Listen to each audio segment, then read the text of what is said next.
7, 6, 5, 4, 3, 2, 1. You'll never have the sacred stone. Oh, this you crazy mother.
your regularly scheduled program.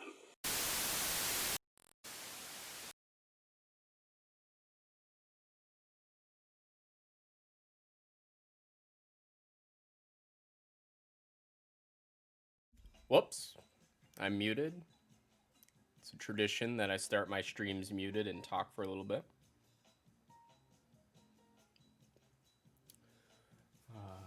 So, I hope everyone is having a good Sunday afternoon. I know I'm having a good one.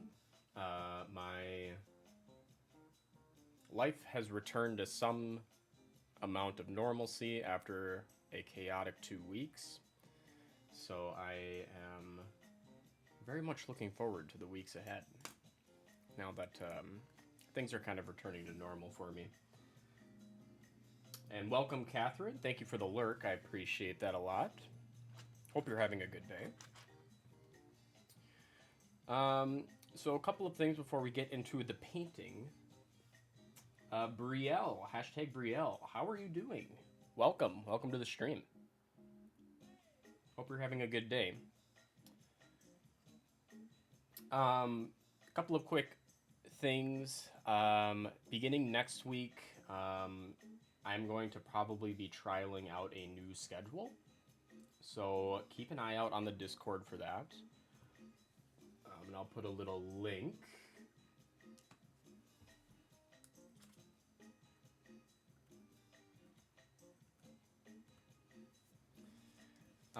You can join us over on the Discord.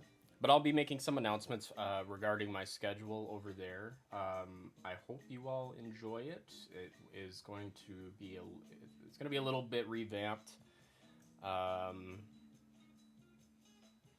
kind of take advantage of my time, your time, everything like that. So let's head on over to the paint. And also, because my mic is kind of set up in a funny place, if at any point it's too quiet or too loud or anything like that, I will not be offended if you speak up and tell me. In fact, I appreciate when people do that so that I can fix it. It's kind of like that whole thing where, like, if you have something on your face and people just let you walk around all day with it on your face because they don't want to mention something, I won't be offended. Tell me that I have a coffee stain running down my nose or something, and then I will fix it. So yes, as always, let me know if there's anything off because the setup is a little bit different than usual.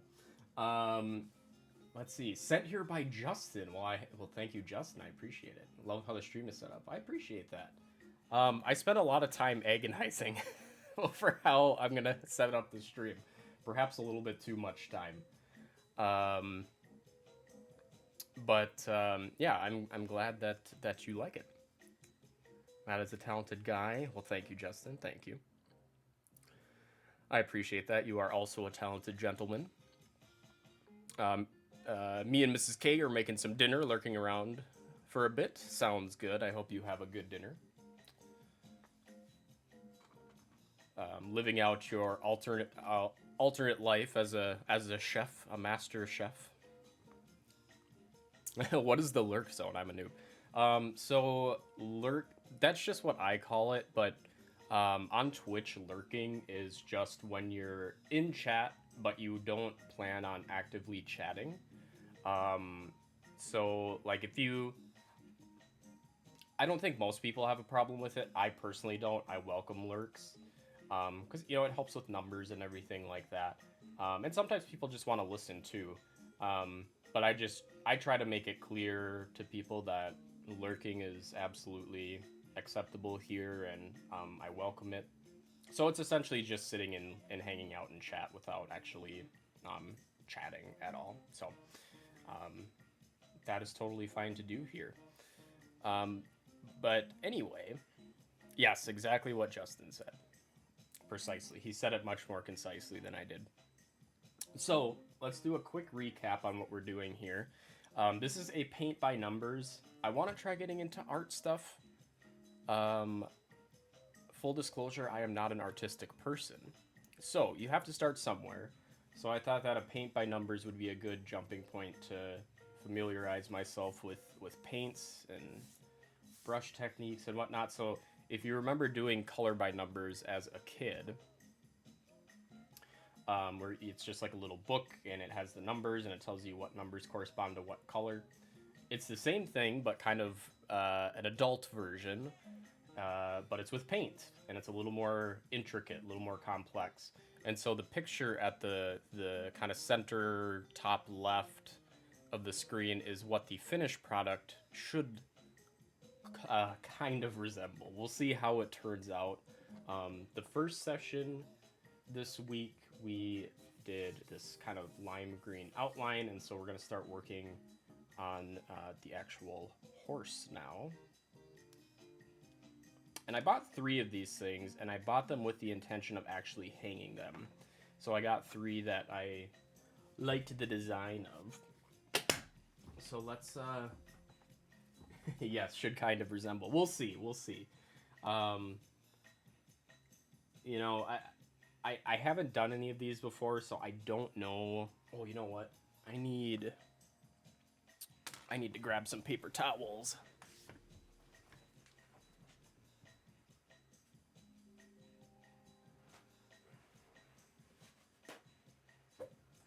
I don't know if it's one of those things where if you have my level of skill, at the end it'll be like, it kind of looks like it.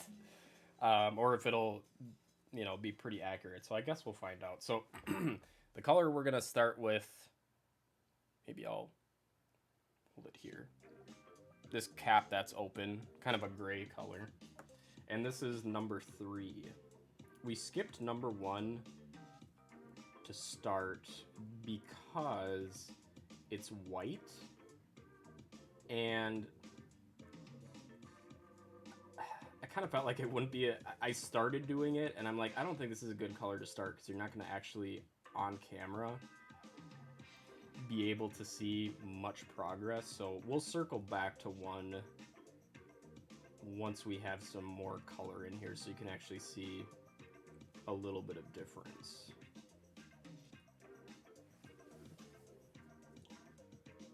So yeah, we'll start with 3, and there are a lot of 3s on here, so hopefully once we get these done, our picture will start to take a little bit more shape here.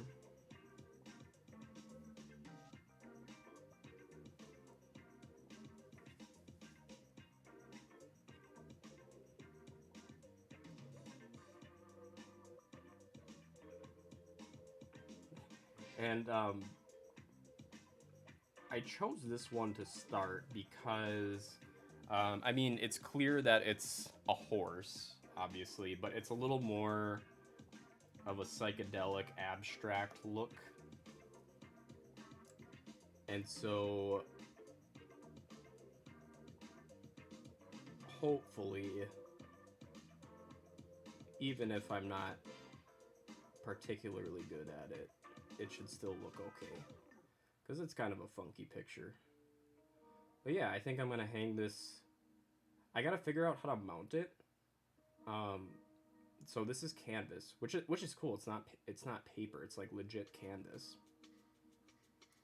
So it should hold up nicely. But I think I got to find, they must sell like wood frames or something. We've got a couple of really good craft stores that I have access to around here, so once I'm done with this, I'll hit it up and see what I can find. But I'd like to hang it in the background of the stream once everything's completed.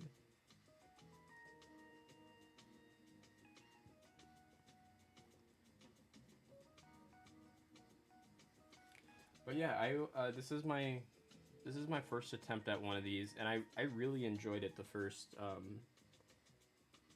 stream that I worked on this. It's just like a nice, kind of a nice little relaxing thing to do. And in these uncertain times, I think we could all use, you know, a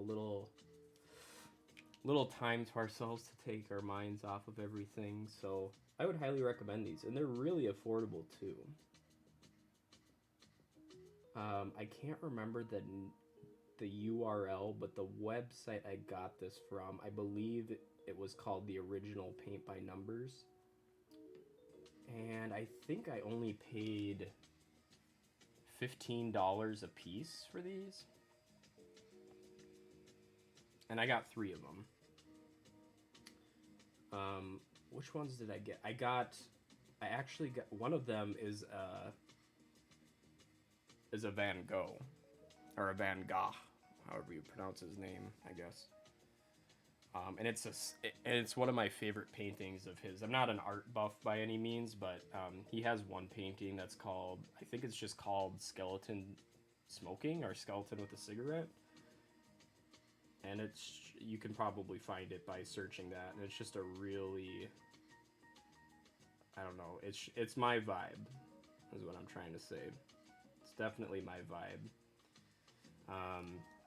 So I have that one, and then another one that I have is like a top-down shot of like a mug of coffee with some coffee beans and stuff. So I got that one so that I can hang that in Kate and I's kitchen.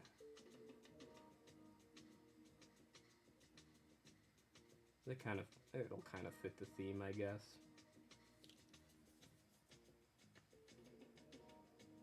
And for those of you who hang out in the Discord, are probably aware of a little incident we had this week in our kitchen. Kate and I were in the living room watching some TV, and Kate has better hearing than me, and she was like, "What was that?" I was like, "I didn't hear anything." And then I started hearing it. There was like popping noises. So I quick ran out there, and I had a bubble mailer that had some sour candies in it that I ordered, sitting on the counter. And Kate had a Bath and Body Works candle lit, and the bubble mailer was completely on fire.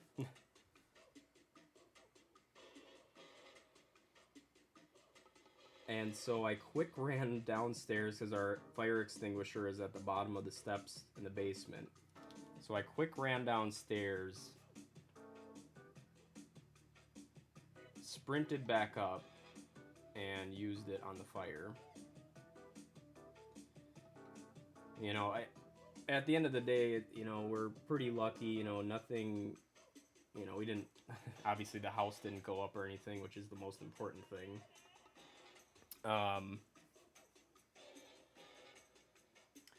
It did do some damage to the counter. Like, there's like little burn marks on a couple of places on the counter. But yeah, everyone's safe, so that's the important thing. But interesting, because I posted it in the Discord, and Clover, someone who hangs out with us there, mentioned that she used to work at Bath and Body Works. And she mentioned that the wicks on those candles are like they pop, like they're notorious for popping. So I think what might have happened was I had that bubble mailer sitting just a little bit too close to that candle, and it, like, a spark popped out and just set that thing ablaze. So, lesson learned, we will not keep anything close to those candles. Yeah, I've never had that happen with a candle before, Brielle. It's never happened to me, so. But yeah, everyone's safe, so that's the important thing. The thing that's funny, though, that you never learn about I mean, And I guess it makes sense because they're more concerned about you putting out the fire than worrying about anything else. But the one thing that they don't really tell you about fire extinguishers is the chemical that's in there. It's like a powder. It gets everywhere. Our kitchen, everything in it was just coated in a thin layer of white powder, and we did our best to clean it up. Like, it was all over the floor too, and you can like feel it when you walk. Like, I took our steam mop and went over it really well. You can still feel kind of like a powdery residue on your feet when you walk through there. So we're gonna have to do probably another couple of passes with that thing to ensure that it's all cleaned up. But yeah, you never. And again, like, I'm sure they don't put an emphasis like, by the way, if you use this, there's gonna be powder everywhere, because they don't want people to hesitate in putting out the fire, which makes sense. But it's something I was not aware of, and now I am. There's quite a bit of cleanup involved post-fire. But everyone's okay, and that's the important thing. Riley was a little bit spooked afterwards. I think it was mostly from the commotion, but he's okay now. I'm inspired to go to some work on my channel now because of how creative yours is. Catch you soon, new friend. Well, thank you, Brielle. Thank you for stopping by. That was very kind of you. And good luck on your channel. I'm glad that you could get a little bit of inspiration. I think that's one of the best ways to improve your channel, if I'm being honest, is just look around. Just, visit other streams and see what worked, or, see what you like, and, to a degree, emulate it and put your own little flair on it. That is as much as I agonize over how my stream is set up, probably one of my favorite things is when I am building layouts and something works well. It's very rewarding.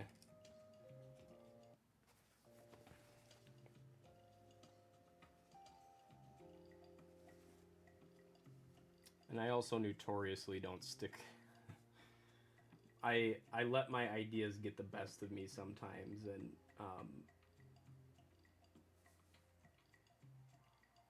and as soon as I have one idea, I think of another, and then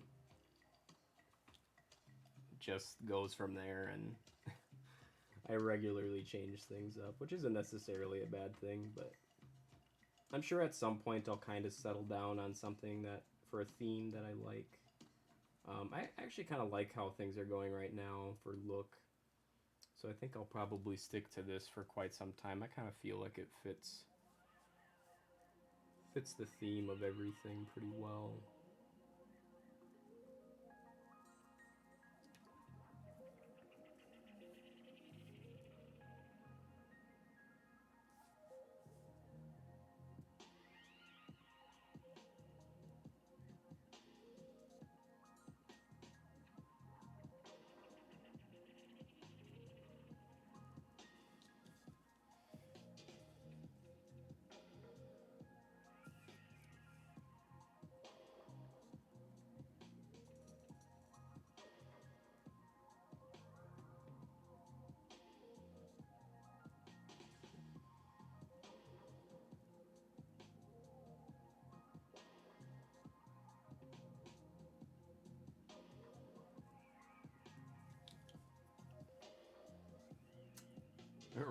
Raging Nardo da Vinci.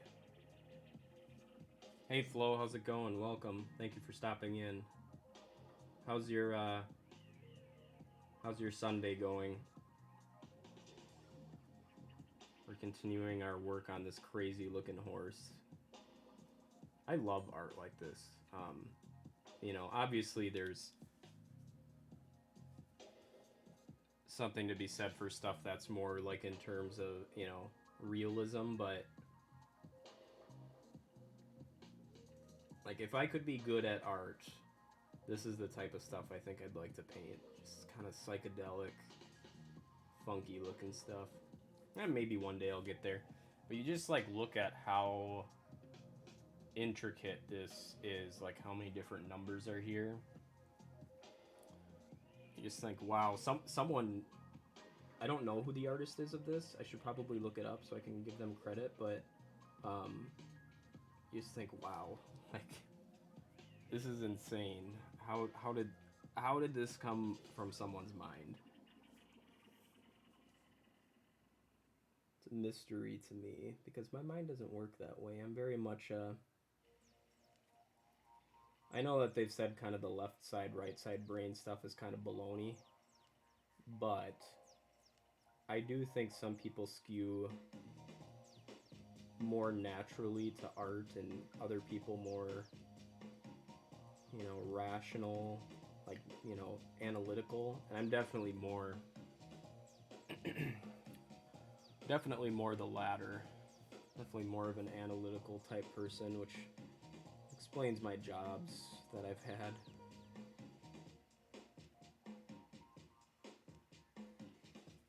My Sunday's going good. Quality tune with the kiddo. Nice. How is Mateo doing? I saw that picture of you and the family that you did a few edits on in the Discord. That was really cool. That's some good work. It's really cool what you can accomplish with photo software. I mean, like, had you just posted the after, I wouldn't, you know, I would have never guessed that there was any type of like removals done or anything like that. So, quality work, Mr. Flo. Quality work indeed. He's growing fussy with his naps. Yeah, you'll run into that.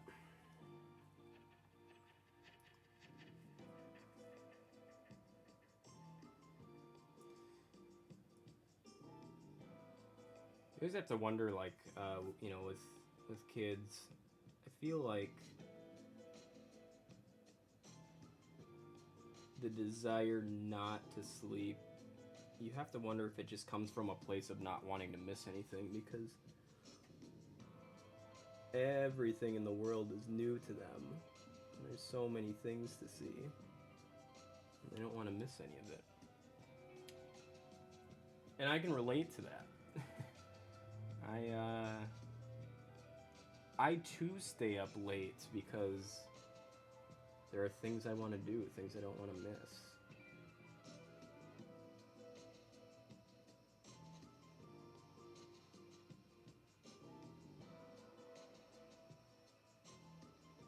There's a lot of cool things to experience, and there just isn't enough time in the day to do it all.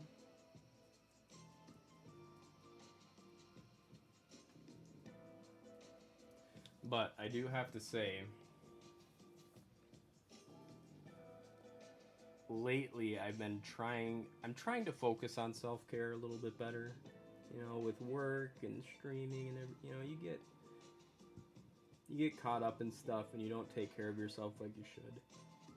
And that becomes far more apparent when you have particularly busy weeks like the last 2 weeks. For me personally. And one of the things I've been focusing on a lot is my sleep schedule. So I'm doing my best when I can to try being in bed by 10, which is really early for me because I usually don't like to go to bed until like 1 in the morning. But man, when I do, as much as it sucks to go to bed that early for me, when I get like 7 to 8 hours of sleep, I feel like a new man in the morning. like you have energy throughout the day, which is obvious. It makes sense. If you get sleep, you'll have energy. Funny how that works. It is because he wants to see everything. Yeah, man. There's just a lot of good stuff out there.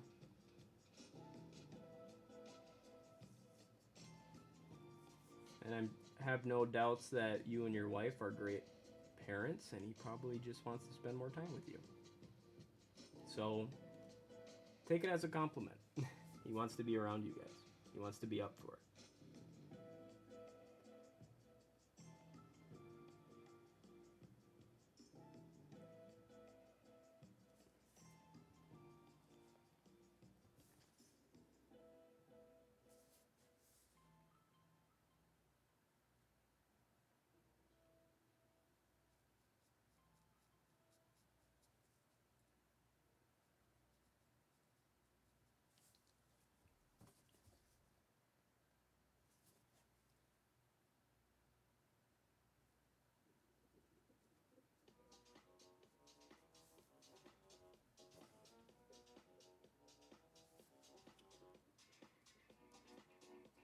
Some good tunes on this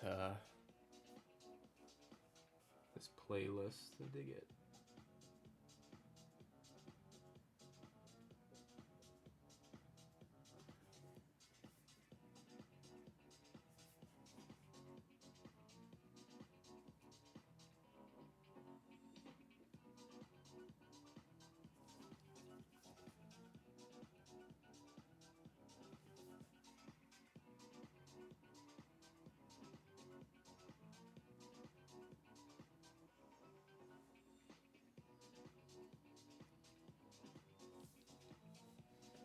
Look at that, we're getting a lot of grays in there, starting to take shape slowly.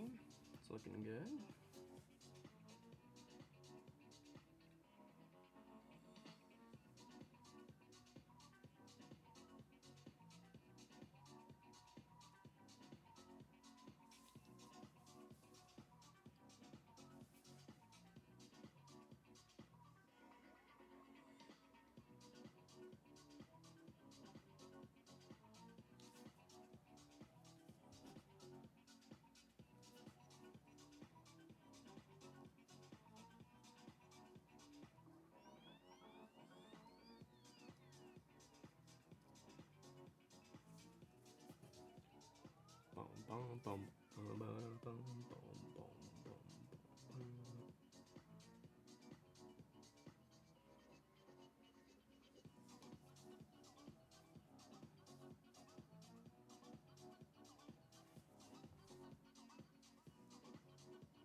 There are a lot of little sections of color number 3 on this one, so I think we'll be on this color for a while here.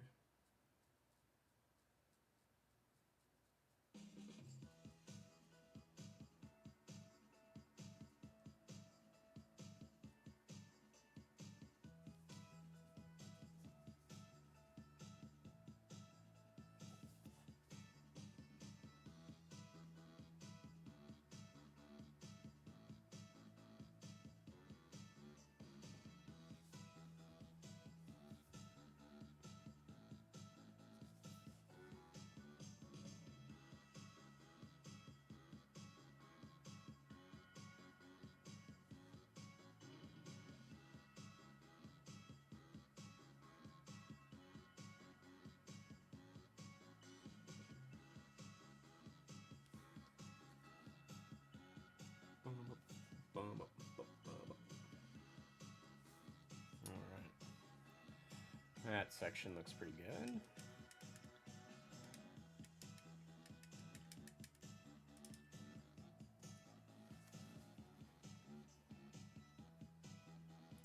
Now we've got the green kind of done on the outside, but it'll be it'll be kind of exciting once we add a little bit more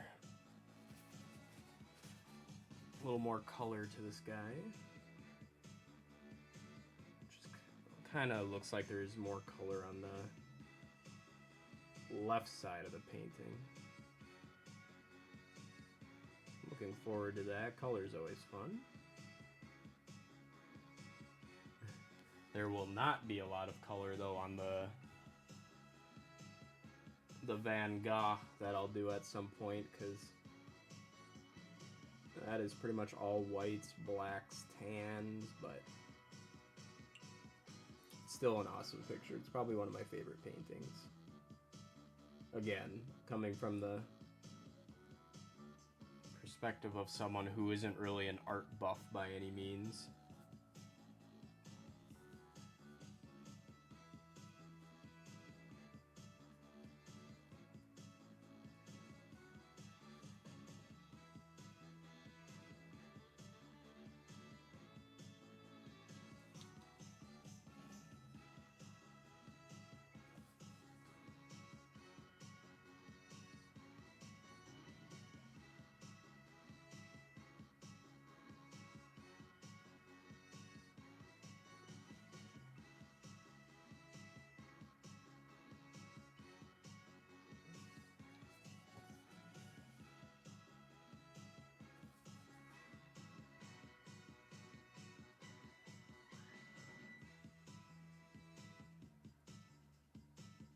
At some point in the future here, I'm going to be attempting some sculpting, because I have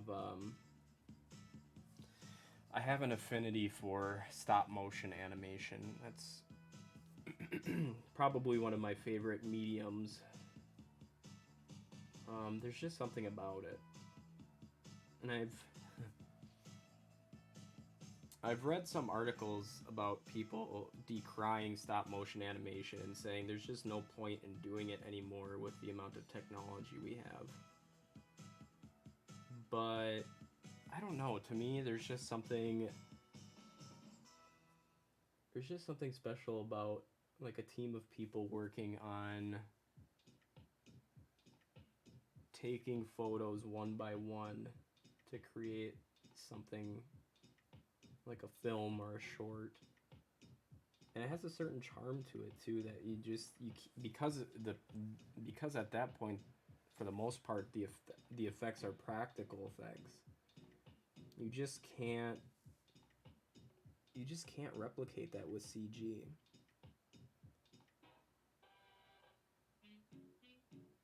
Like, if Wallace and Gromit is probably my favorite stop motion. All the Wallace and Gromit. I personally like the 3 shorts the best. Not that there's anything wrong with the movies; those are really good too. But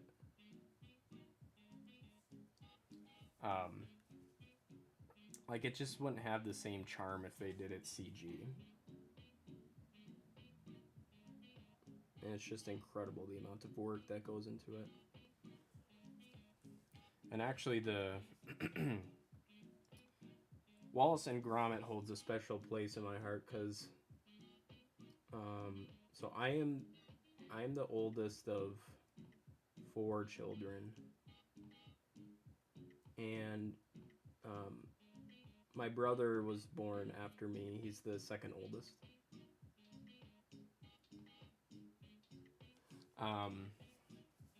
When he was born, I was about 4 years old, I think. And him and my mom had to stay in the hospital for quite a while after he was born.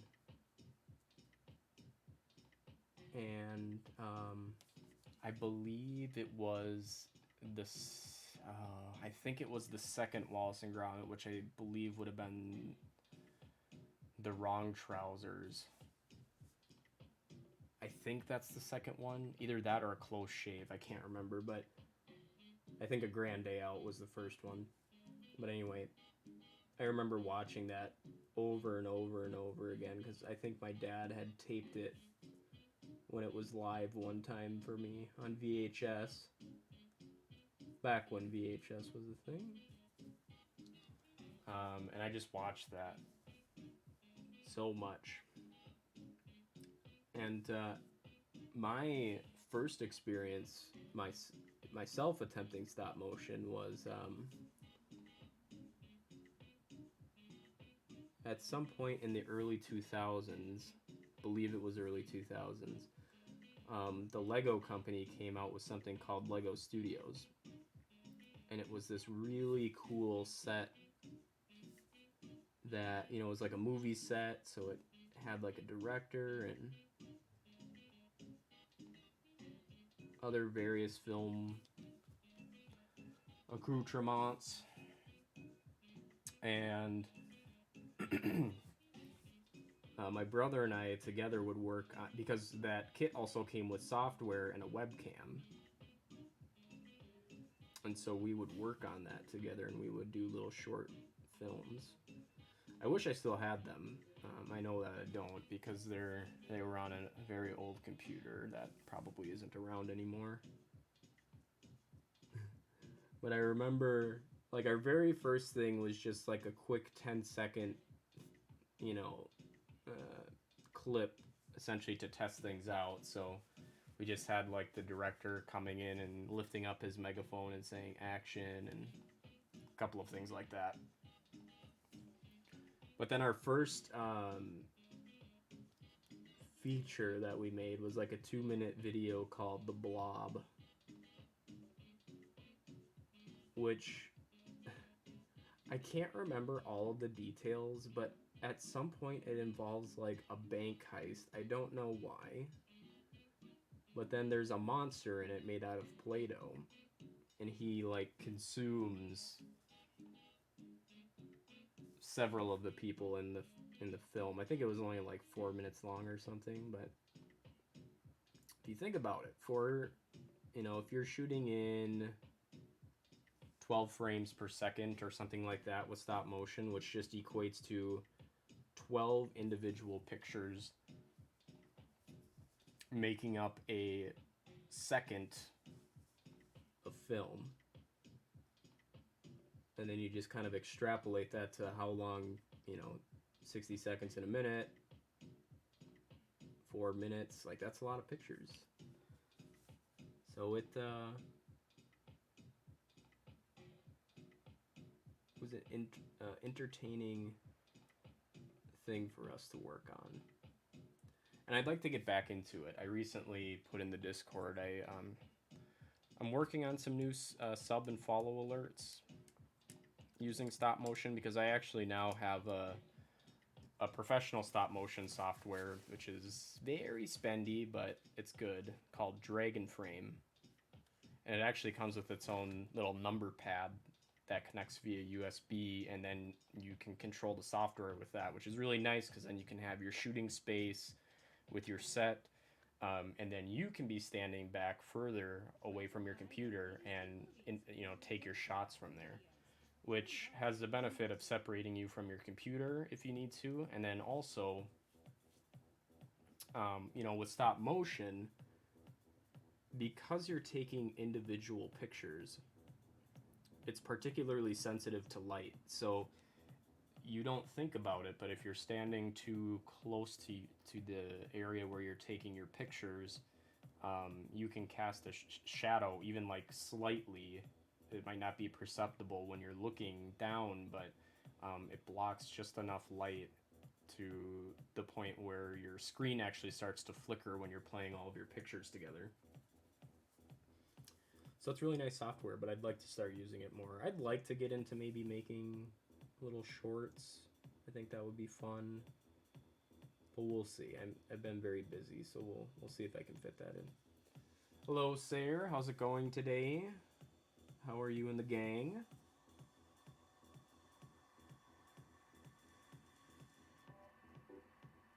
I was chatting with Drew a little bit this morning, and we played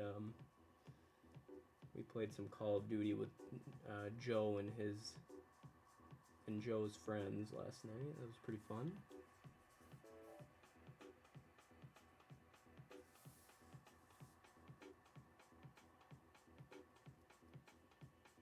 It sounds like you guys might have been out doing some grocery shopping, preparing for the lockdown.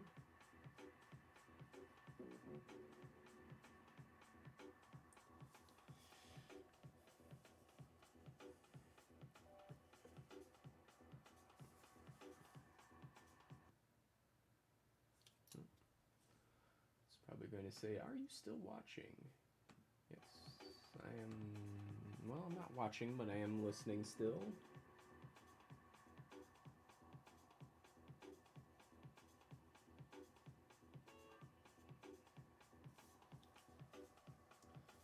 We are all good. Nothing new here. We went and got some snacks for E. Nice. He's gonna be talking soon. I'm pretty confident. Like I can hear him in the background, and he seems like he's getting more vocal. I feel like he's close. And he's obviously going to be crawling soon, too. I feel like a lot of babies do the thing where they crawl backwards first because it's easier to push with their arms and scoot backwards. So he'll probably be crawling soon, too.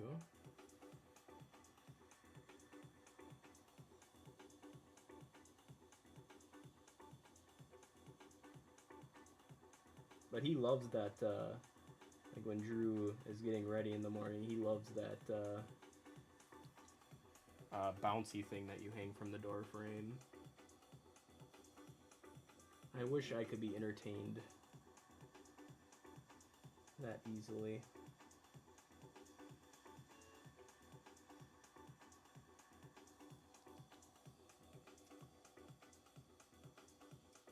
Oh, he says mama all the time, but I'm not sure he knows what that means. Yeah, it's kind of hard to tell with some of those noises.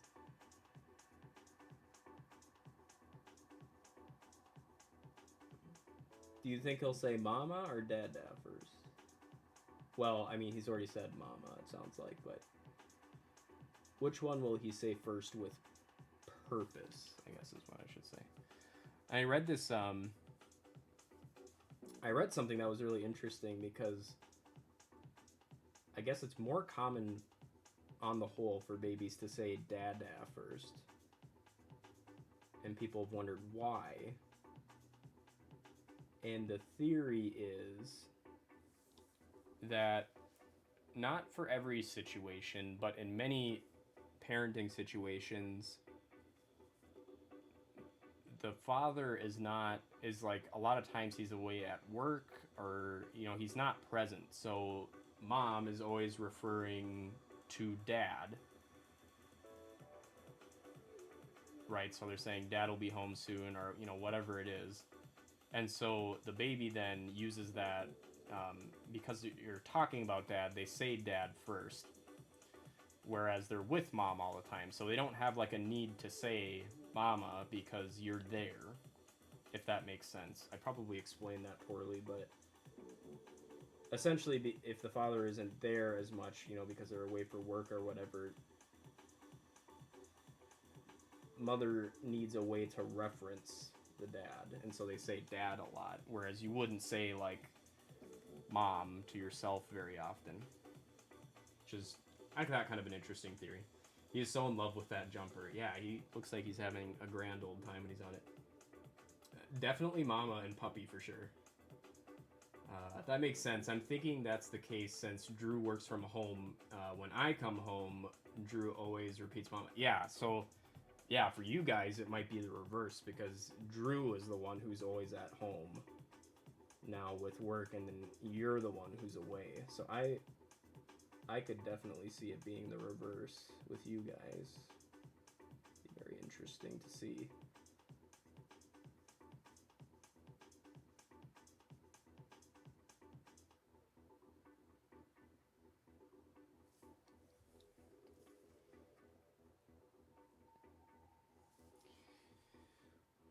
Once this recent outbreak slows down, we'll have to hang out again soon, but I think now might be a bad time with everything going on.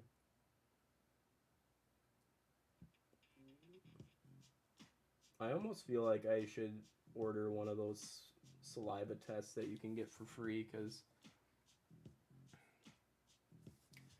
Benson was having a bad outbreak when I was out there. I just feel like there's no way I didn't get exposed. Like I haven't, if I was exposed, I haven't been symptomatic. But man, hospitals are just not a place to hang out. Of course I had to for work. So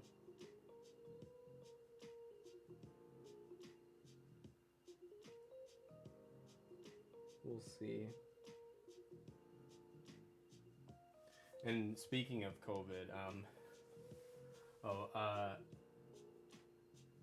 damn stay-at-home dads, am I right? Yeah.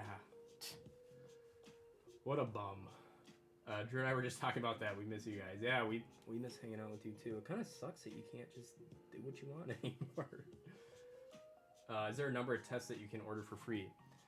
I think you can essentially get one per household. I think the one thing is, if I remember correct from what Tone said, because I think Tone did it, or he looked into it at least.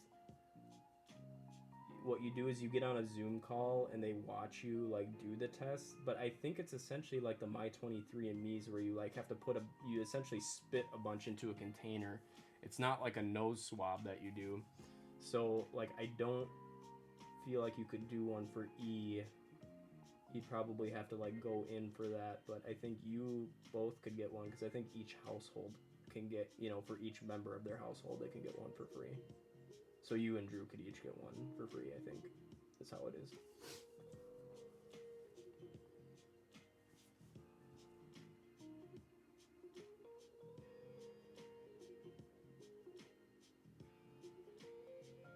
And it was kind of sad when I was at jury duty. Like it just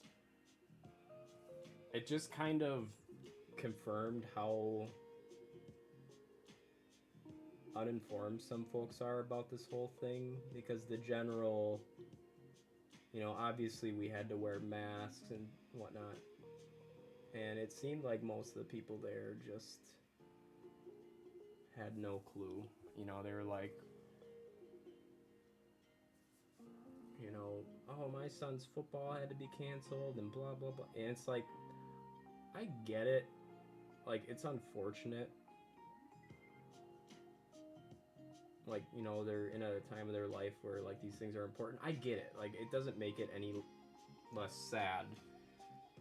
But you have to take these precautions. Like, these are unprecedented times we're in. And unprecedented times call for unprecedented measures, Like, we have to take this stuff seriously. And the thing that's unfortunate is if we all took it seriously when it started, we'd be in a much better place. But here we are again with another nasty outbreak. Was I able to social distance in the courtroom? Oh, gross. But I kind of want to do it for Drew and I. Yeah, I would look into it for sure. I really should, especially after having had to go to Benson. But yes, so the interesting thing about jury duty with COVID, number one, so they would usually have 12 jurors. What we had to do was we actually had to have 16, and the reason for that is if someone got infected, because they need the same jury from start to finish. So we actually had to have 16 members and 4 were alternates. Here's the thing that sucked for those people. You did not know if you were an alternate until the very end. So 4 of the people I was with were told at the very end of the trial, the judge was like, I regret to inform you that jurors blah blah blah blah are all alternates, so you can leave now. So they weren't allowed to deliberate, they weren't allowed to talk to us about the case. They just had to sit there through the entire case, and then they got dismissed at the end because no one ended up, as far as we know anyway, contracting COVID throughout the case. So 4 people had to sit through the entire 4-day case and then got dismissed at the end to do nothing. But what they actually do for cases right now, where I was, the court I was at, they have one court designated for all cases, whereas they would have, I think, a couple normally running. And this courtroom is set up specifically for COVID. So the jurors, they don't sit us at a bench like they normally would. We are all 6 feet apart from each other in individual chairs. And then, they take certain precautions during the case, like everyone has to wear masks. And then at the jury, or the witness stand, they sanitize it after every witness and so on. So they took certain precautions like that. But they did grill me or not me. I grilled them afterwards because they excuse me, I've got a frog in my throat. Because they asked like, is there anything we can do better with like precautions and stuff? And I said, yeah, it's great that we're doing the the distancing and whatnot, but to get to the what they call it the COVID courtroom.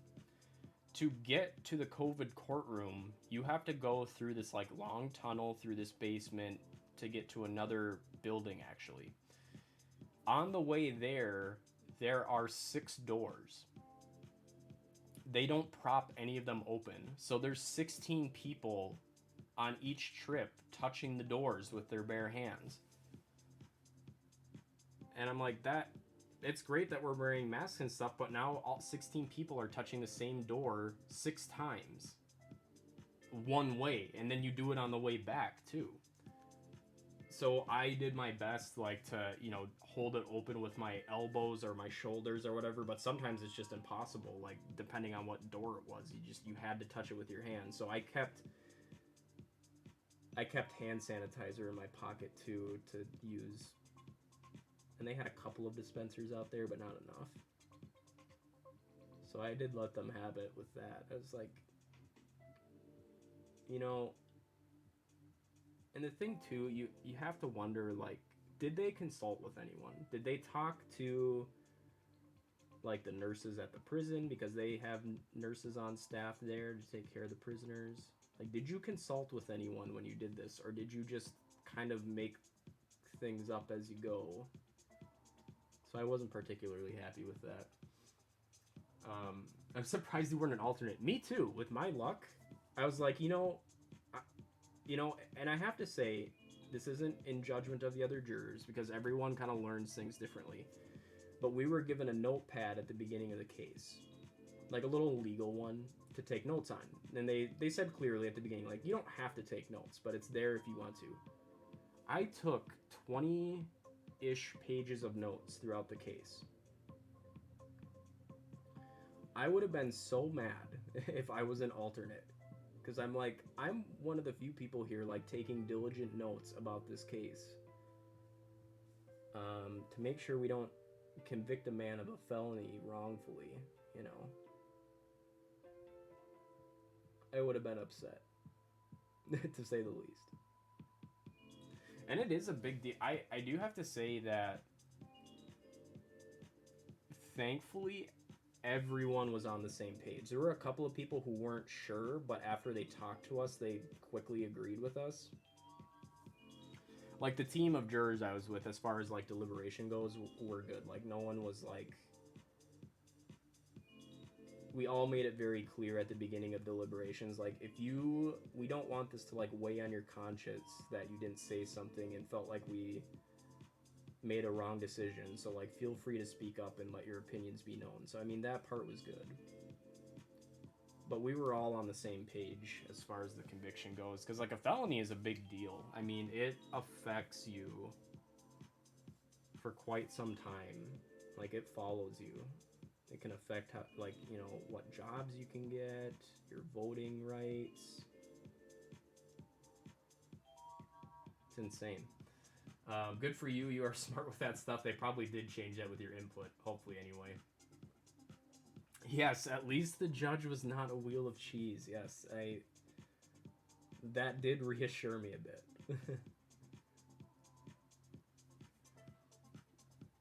Can you vote if you're a felon? I don't think you can.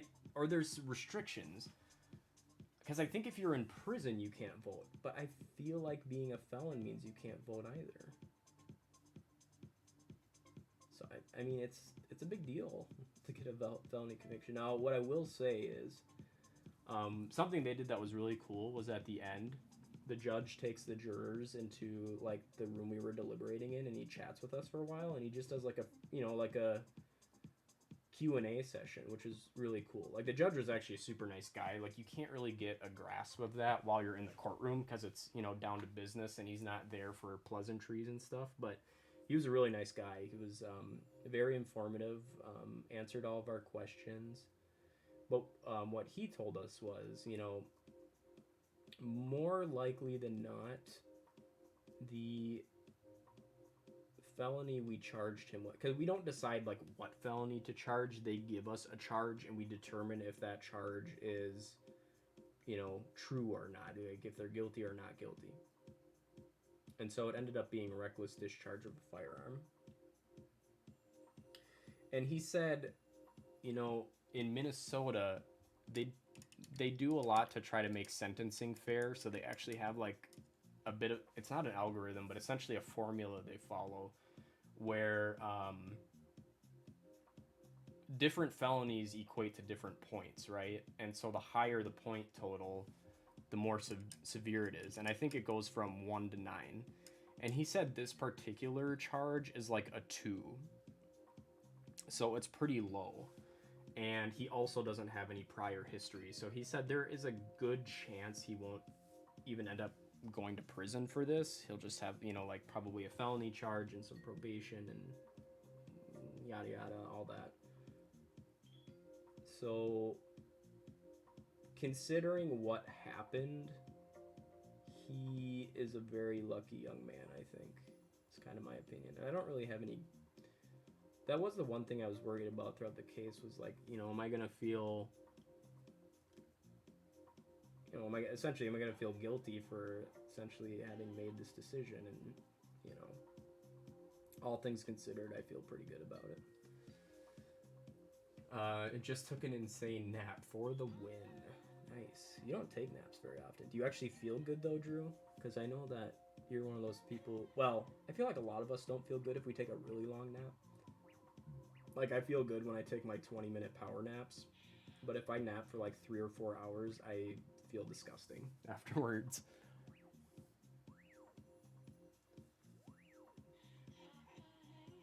I do not feel good after long naps. And then it messes up my sleep schedule too, because my body's like, let's stay up till 3 in the morning even though we need to wake up at 6:45.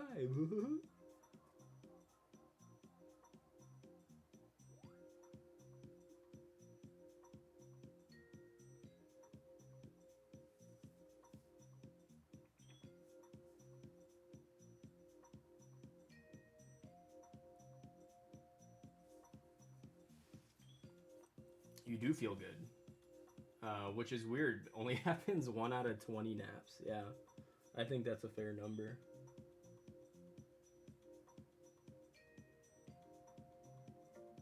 Those are the worst kind of naps, though, when you take one and then you wake up and you somehow feel more exhausted than when you laid down. That's the worst. I despise those kinds of naps. The funny thing is, well, I shouldn't say funny, it kind of makes sense. Now that I've been actually trying to sleep on a decent schedule, not so much on the weekends, but during the week, I don't have as much of an urge to take a nap now because I'm getting a good amount of sleep. It's funny how that works. If you sleep well, you don't feel tired. Funny how that works.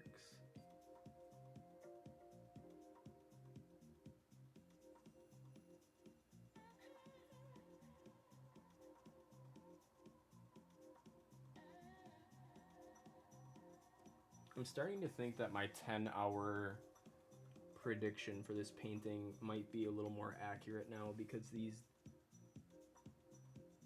detailed sections take quite a bit of time. Thank you for the lurk, Bella. Hope you're having a wonderful Sunday afternoon in your neck of the woods. What's Mrs. RJ up to? She is watching The Youngins right now. She is at Joe's presently.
I don't know when she's supposed to be done watching him.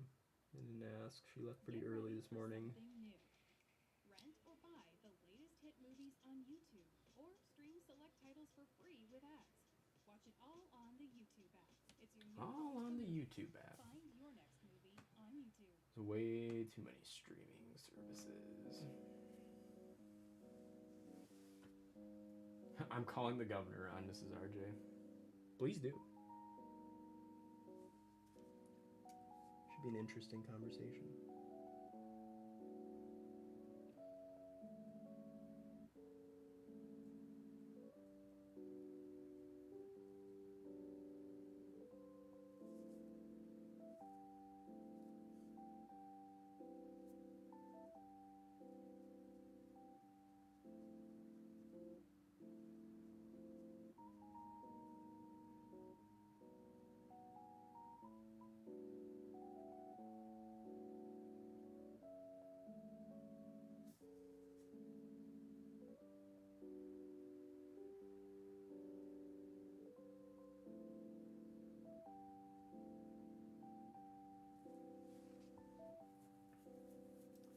Ooh, should time lapse when this finishes. That's an idea.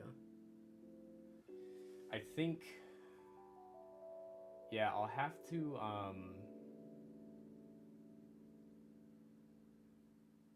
I think I'll have to keep shooting it this way. Because the first session I had it turned this way, which it was not good because it doesn't leave a lot of room on the table for me. But if I keep shooting it like this, I should be able to time lapse it.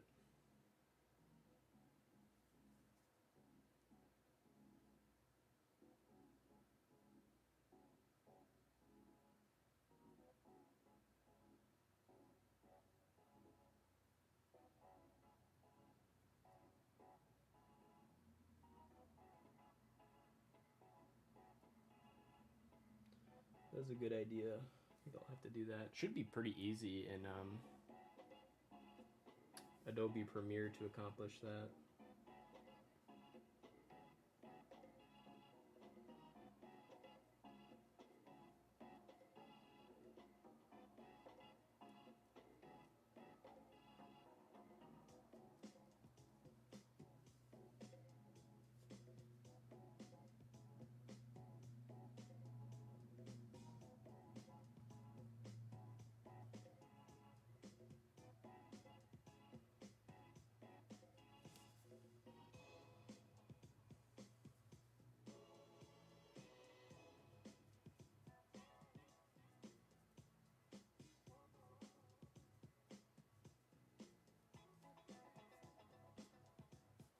Boom, boom, boom, boom. Whoa. I've noticed this jar of paint is kind of chunky. I gotta be careful when I'm loading the brush because I get huge globs of it coming off and I'll end up painting outside the lines if I'm not careful.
gnat in here again. So one thing I've noticed, I like having my plants in here.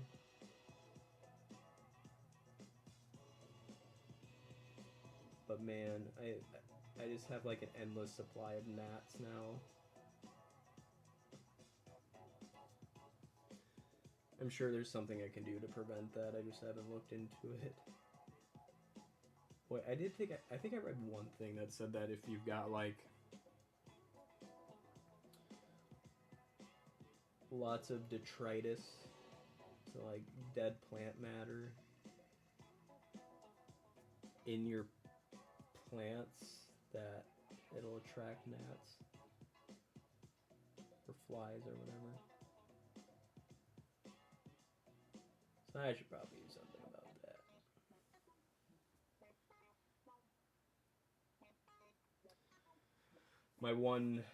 I've actually been pretty happy with how my plants have been going. I bought,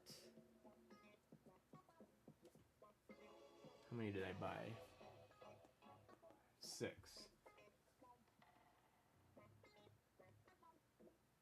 And supposedly out of the bunch, my Majesty palm was supposed to be the most difficult to take care of. But that is still doing okay, and you can maybe see a little bit of it in the background there. And then I've got 3 cacti. Those are all doing well. And then I've got a spider plant, which is doing well. But funny enough, the one that was supposedly supposed to be like one of the easiest plants to take care of is not doing well. I think that one might be totally toast at this point. I don't think I was getting it enough sunlight where it is, but 5 out of 6 ain't bad for a first try, I think.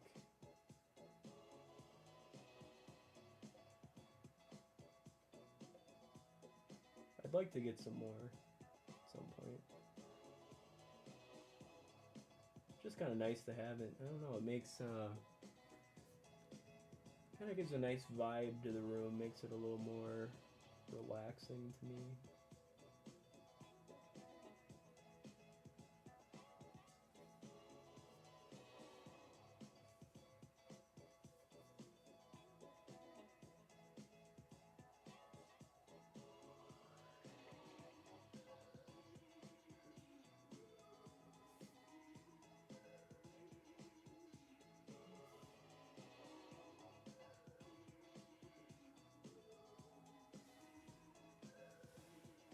Ah. Are you back to your normal streaming schedule? Yes, starting this week, this upcoming week I should be. However, that comes with a bit of a caveat because I think I'm going to retool my schedule a little bit. I'm going to switch up some of the days because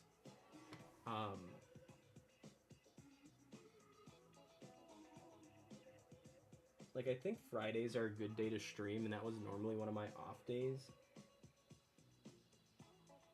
So I think I'm going to start streaming regularly on Fridays as part of my rotation. I don't know how many days I'm aiming for because I want it to be a balance of, you know, not feeling like I'm getting burnt out, but still having a decent amount of streams. So we'll see what that number ends up being. I'm going to look at that today and kind of come up with a rough idea of what my schedule is going to be, and I'll publish that in the Discord. I also need to be better about starting games and finishing them. I mean, I don't want to get like too focused on a game. Like if I don't like it, I don't want to force myself to finish it, or if I'm not like feeling great about it. Like Battletoads, it's fun,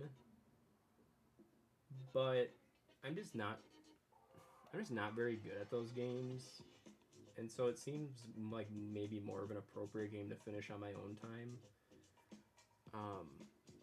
But I have a habit of starting a bunch of games and then not finishing them. So I want to be better about that, and it makes it easier if I pick like shorter indie games. Like I was having a lot of fun with Coffee Time. which I do intend on finishing on stream. We'll probably do that next week.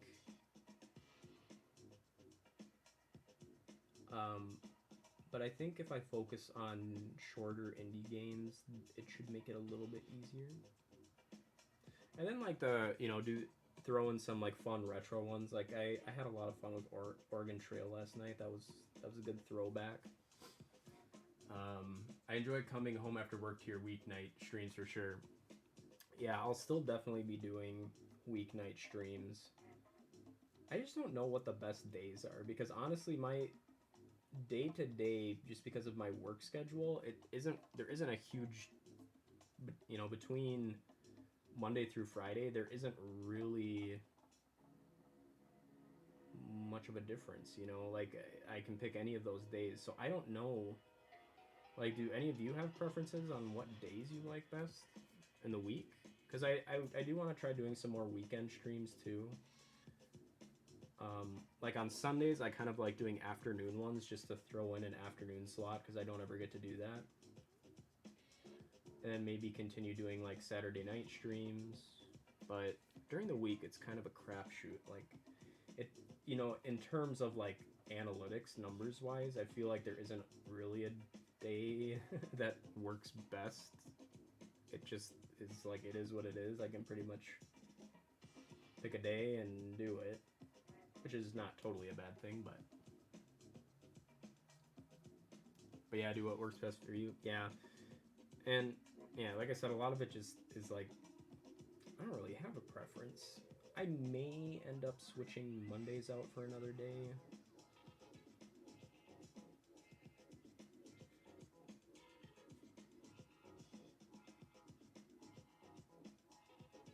I'm not sure. Like, I might look to do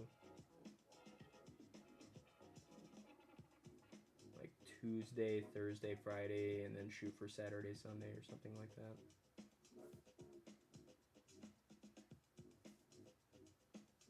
But I don't know. Not quite there yet as far as having a schedule nailed down. You do like Tuesdays. Okay, well that's good to know.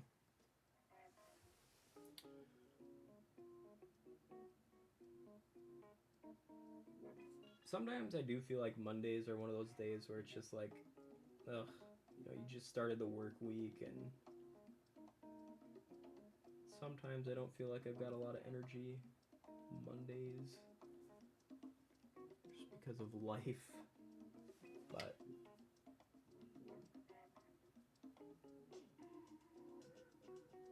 that might be precisely a reason to stream on Mondays, because other people are feeling that way and they want something to watch. I don't know.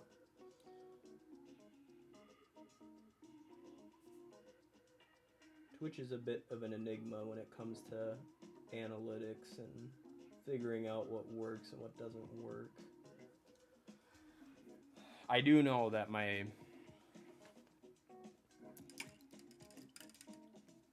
busiest streams were by far game show nights, which makes sense. I mean, it's more interactive, you can participate, so to that end it makes sense.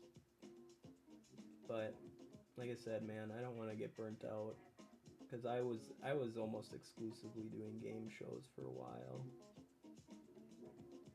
and I'm sure our friend Justin knows just how and Ginger too, how taxing that can be, and how much work goes into doing those and organizing them.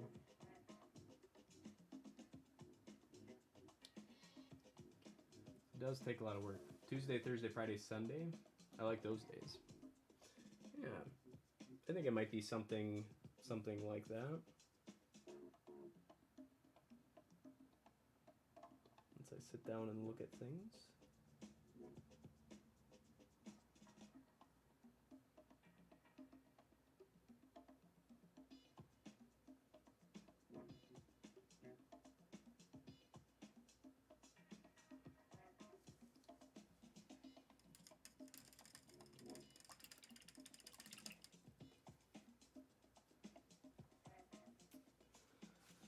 grays are coming along here nicely.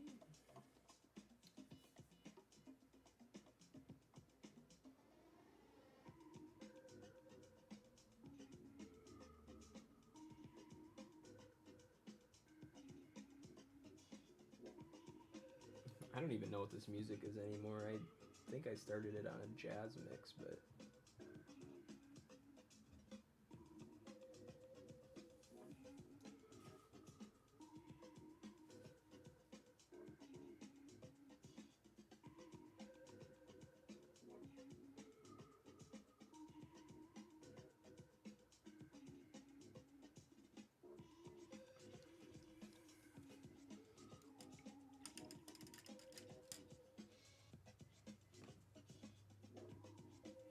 this is still technically considered jazz, I guess. I kind of want to start it at the beginning.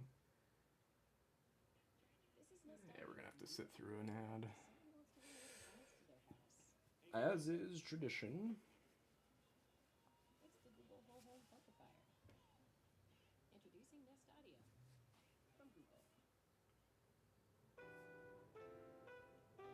Yeah, this is more what I'm looking for.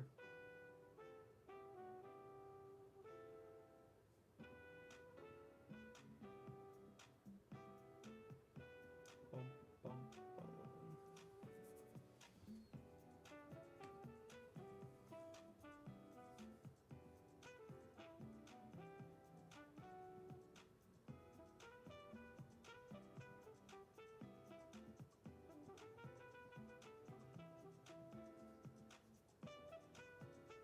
Ooh.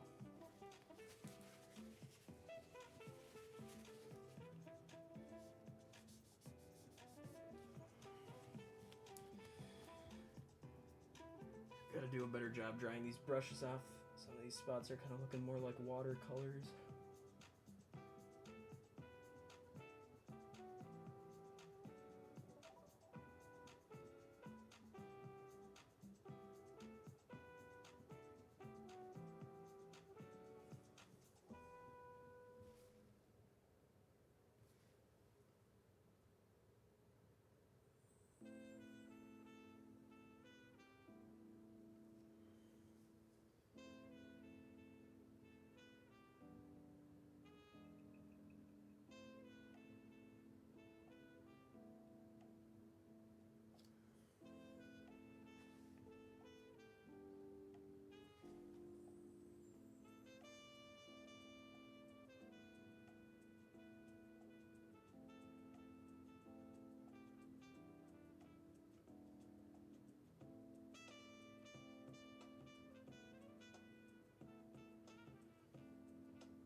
Ooh.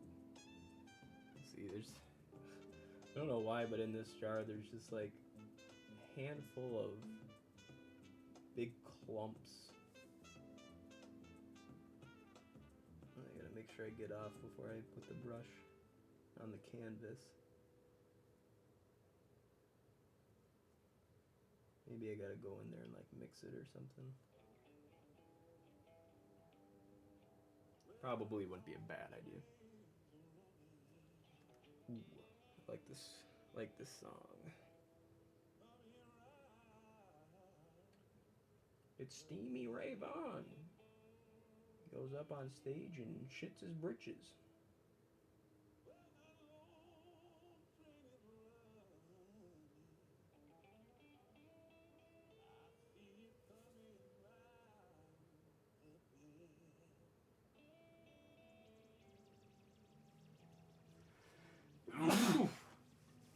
It's Steamy Nicks.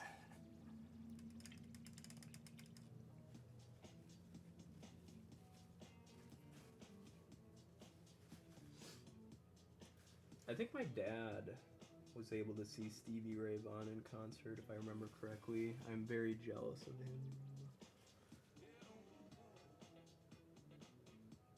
And he tragically died in a helicopter accident.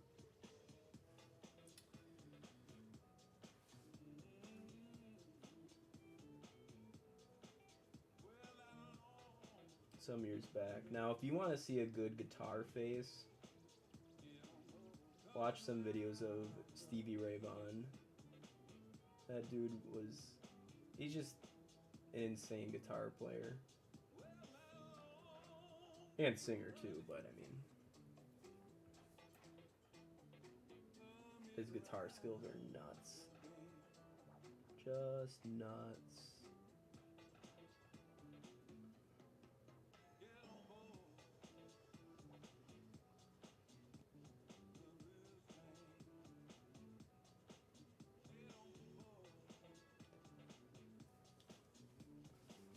How's Clem? She's getting huge. She's probably about, I know it's hard to tell, but based on my perspective, but the length of her body now is about, not including the tail, but I think the length of her body is about as big as she was when we got her. So she's grown a lot. She's eating very well. She sheds. She has nice clean sheds. We don't have to like help her get anything off. So yeah, she's doing really well. I think Kate and I were talking, and instead of buying each other gifts for Christmas, we might just upgrade her tank and get her like an Exoterra tank, or maybe like a 20-gallon long, something like that.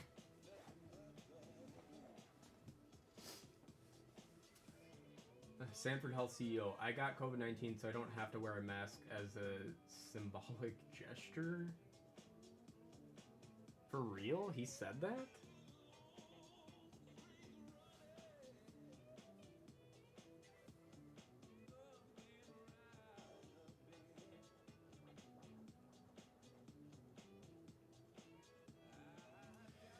I have a feeling his nurses under his employ are not very happy about a statement like that. I wouldn't be. I'd be fuming. That is the one thing I appreciate about my workplace, you know, at a minimum, is that we take it seriously, you know. And I mean, the thing is, like, that's a very surprising thing for a CEO to say, because, like, Sanford is, you know, the Dakotas, I should say, they are not doing well right now. I mean, they're running short on staff. Like, it just kind of seems like a slap in the face if you're a nurse, or, well, I shouldn't even say nurse, if you're a healthcare worker out there. Whether you're a doctor, nurse, PCA, tech, of any variety. Does not seem like the thing to say.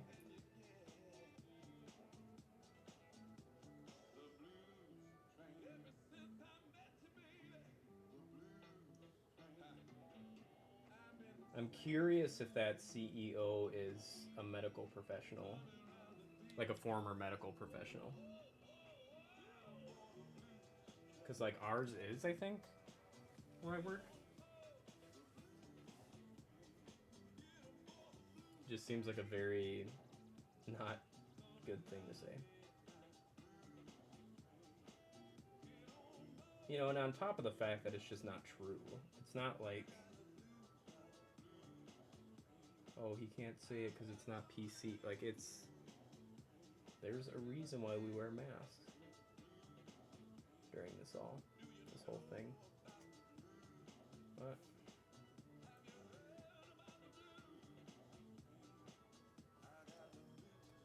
blues train.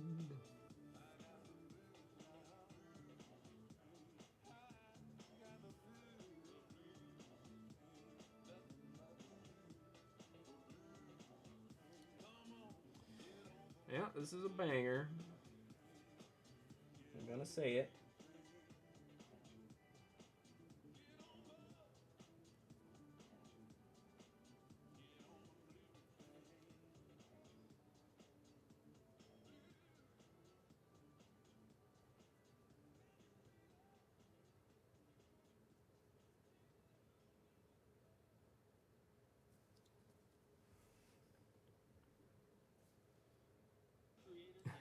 I feel like, so I'm looking at the layout of this on the camera, and it looks a lot cleaner on camera than it does close up. Which is probably the case with a lot of art. Further away, it looks, you know. Good call. He is not. Yeah, I was gonna say that. That doesn't sound like a statement that a medical professional who's a CEO would make. And that just shows you the disconnect, right? That's the thing that frustrates me the most. It isn't like this is some...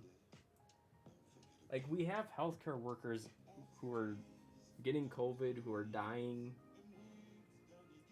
And not... Ignore the you know, the deaths of healthcare workers. They're just exhausted right now. They are exhausted and they are begging for relief. And the only way to give them relief, realistically, is to lower our infection rates. It's gotten to the point where, I don't know if you knew this, Drew and Sarah, but I won't say the name, but one of the hospitals around here, the big one, they, as of a couple of days ago, only had one ICU bed left. And one of our smaller hospitals, they're actually designating, they're retooling it to be a COVID-specific hospital. So the entire hospital, the point of it will be to take care of COVID patients because we're running out of room and resources. And that's... The thing that's frustrating, too, is I've talked to people to their face about this and told them the numbers and told them the situation, you know, because some people, it like clicks for them once you are like, I'm by no means on the front lines, but I have a lot of connections to people who are on the front lines, and I'm involved in healthcare. And I tell them, this isn't fake, this is real, it's happening. And healthcare workers need our help, desperately. And despite saying that, some people still just dig their heels in and are like, it's not that big of a deal, I have a strong immune system, blah, blah, blah. Doesn't matter what you say. And the thing that pisses me off about it, there's just so many things. You know, what really upsets me is the people who act like that, and then they get it severely and have to be put into the ICU and potentially be intubated and everything. Which, for those of you who... I should probably clarify what that is. If you're intubated, what happens is they've determined, you know, the physicians have determined that you're unable to adequately respirate on your own. So what they do is they sedate you so that you don't fight the vent. And they actually insert a tube down your throat to breathe for you with the assistance of a machine. And it just really upsets me when I hear about these stories where people are like, I didn't think it was real until, you know, I got intubated. I'm like, wow, this is real. On the one hand, it's like, okay, I'm glad that you understand now. But also, to me, that shows just a complete and utter lack of empathy. Because it just shows that until something bad happens to you, you don't care.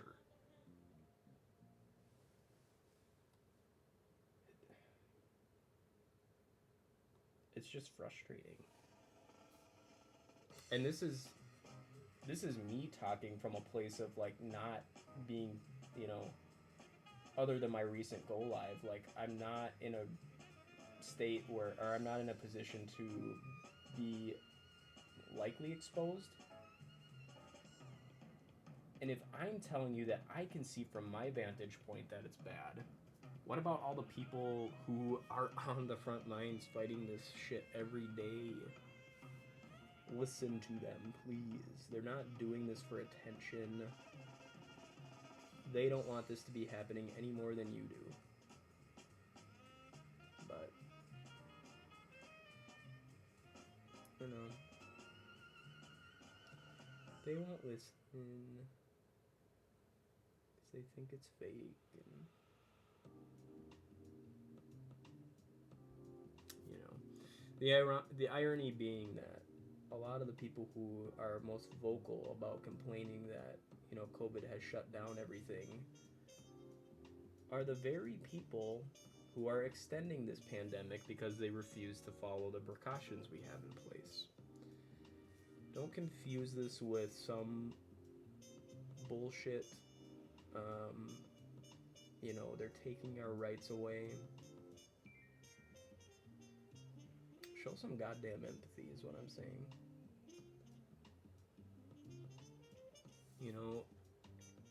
You don't caterwaul about the fact that you have to wear shoes and shirts into businesses.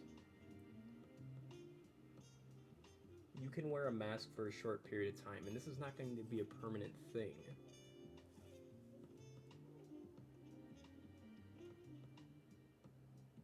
Anyone who thinks it is, I'd like to have whatever it is you're smoking, because it's some good shit.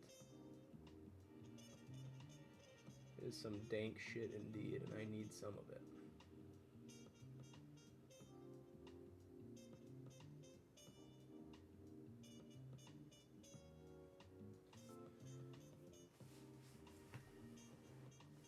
Back, and I already know what you're talking about.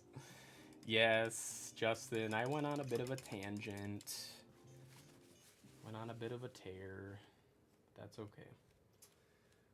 Return to some sense of normalcy. Anything planned for Thanksgiving for you? We are staying at home. I believe that is our plan. That is, I can tell you this. That is my plan, and that is what I will be doing. That is what I will be doing, because it's not smart. The Midwest is not doing well right now in terms of this whole thing. Just isn't the time, man. And it's a day. It's a day. People put far too much importance on it. And you know what? My perspective is like, if you really, you want to get together and see family. I understand that. But if you love your family that much, you need to do what you can to protect them in these times.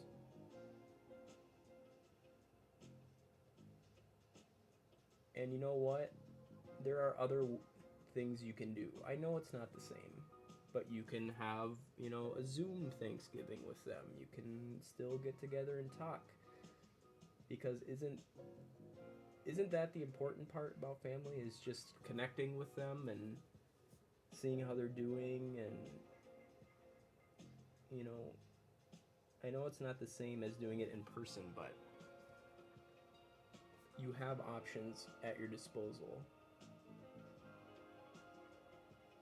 And it just makes me mad when people, it's not the same. I know it's not the same. I saw a really funny tweet the other day, actually.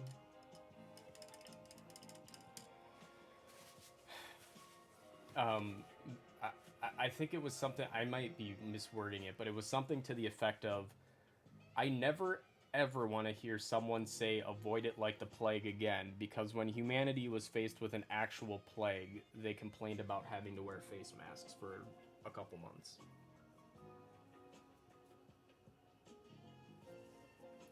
I tend to agree. No, we're very much with you. I'm going to try to talk to some family into like a game night through Facebook. Yeah, see, like that's a great idea. That's something you can do. Is it the same as meeting together in, the same room with a big meal? No, but you're still making the best of a bad situation. I agree. Preach. Spending a day with loved ones would be awesome. I just want to spend it'd be awesome. I just want to spend a lifetime with them. Well, yes. And then, if you take precautions now, you have a better chance at being able to do that. So, but the thing is, I think most of the people who hang out and chat here are probably on the same page. Like, this community in general, I think it takes it seriously. So, at this point, I'm kind of screaming into the echo chamber, but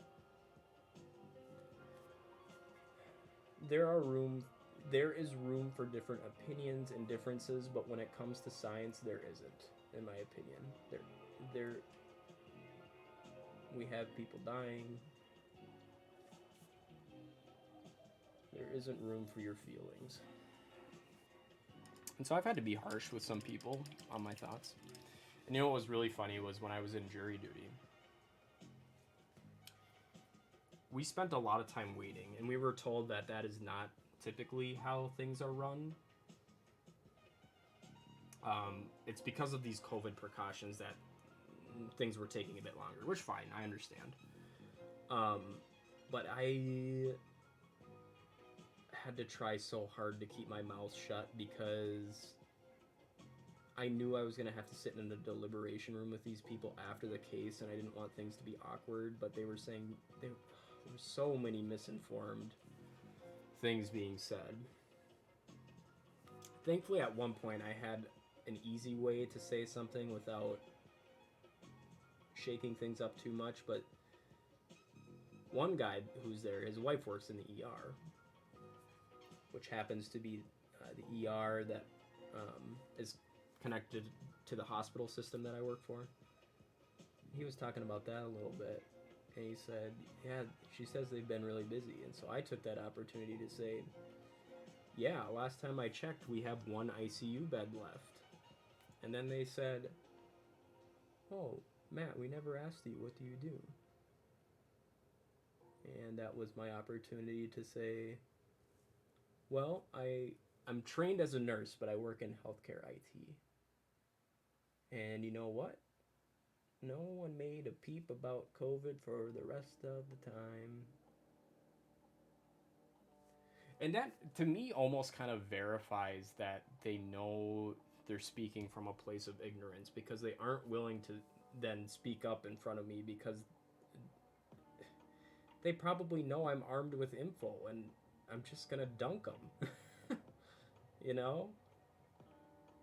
And that's just sad. Because like I said, to me that just verifies that they know they're speaking from a place of ignorance, and it's all feelings and all politics at that point. But it gave me some peace and quiet, which was nice.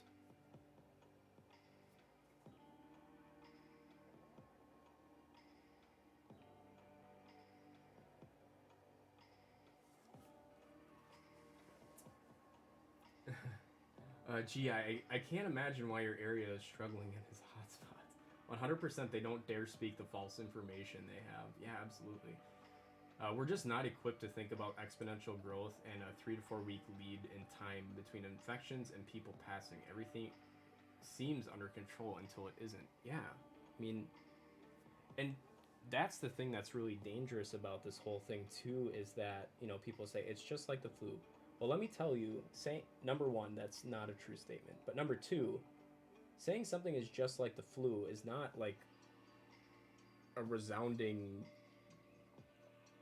approval for you to just do whatever you want, because the flu can be very nasty too. But the thing that's incredibly dangerous about COVID is that a lot of us walk around asymptomatic, whereas with influenza, typically it knocks you flat on your ass. And if you're knocked flat on your ass, you aren't going out into public and spreading it to everyone. Now, it's still a very infectious disease, but because it, to a degree, incapacitates you, it doesn't spread as easy because of the symptoms it causes, right? But yeah, I totally agree. Unless you're trained in it and you're exposed to those situations, like as a society, we aren't equipped to like understand those things very well on the surface.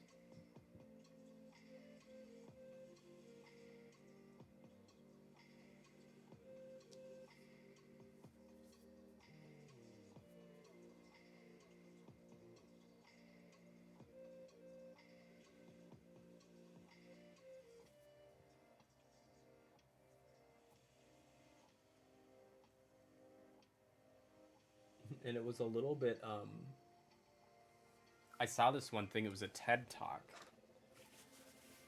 that it was Bill Gates, and I believe it was somewhere between 2 to 4 years ago. It's kind of haunting to watch because it's Bill Gates essentially raising the alarms and saying if we are to experience some type of pandemic in the near future, we are not equipped to handle it. And he went through like we did like a pandemic simulation, or and by simulation I mean with like real people organizing and so on and so forth. And he said that it failed miserably. It did not go well.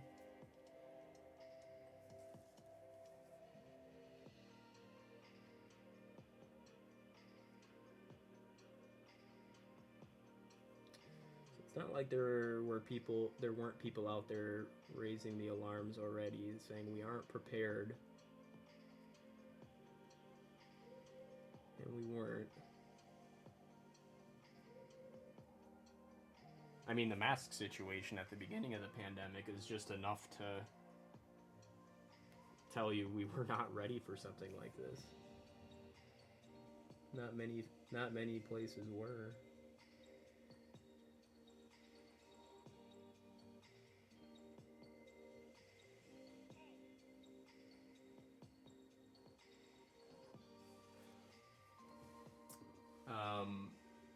Oh Jesus, I saw that as well. What's hilarious is all the conspiracy people saying that's it, that's the proof Gates knew, and I mean yes he did.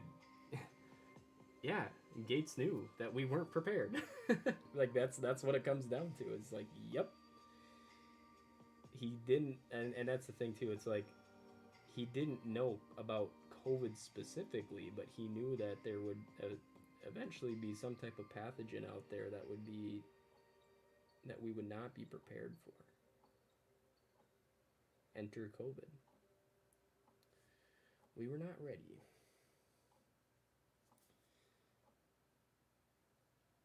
And I have a very bad feeling we're going to be dealing with this for a while.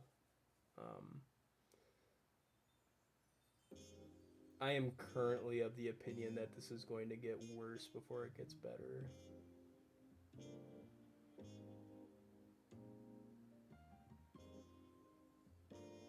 And I do think a lot of things are going to be changed permanently because of this.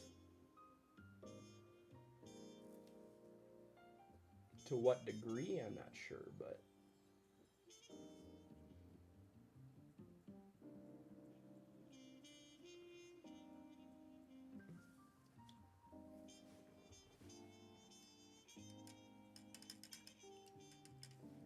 It's a really good video. I would highly recommend folks to go take a look. If you just search like on YouTube, TED Talk, Bill Gates, pandemic or something, it should bring it up for you.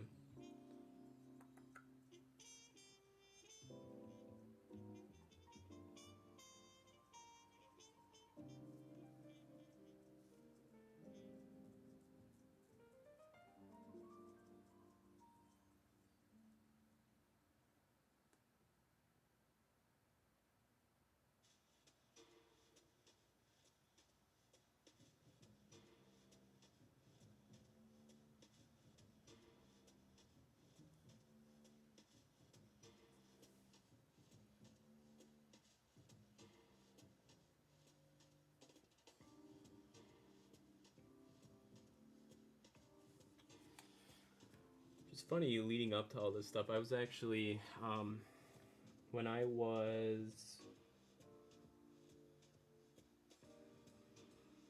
in nursing school, I actually had a desire to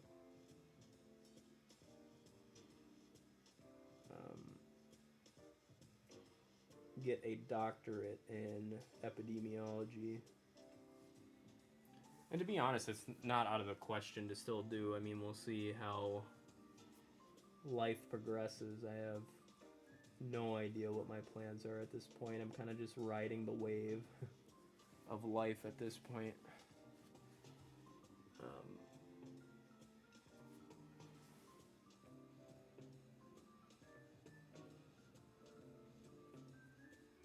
But I think if I were to go back to school, which sounds like a horrible thing right now because I'm not a huge fan of school, But I think if I were to, I think that's what I would do is epidemiology.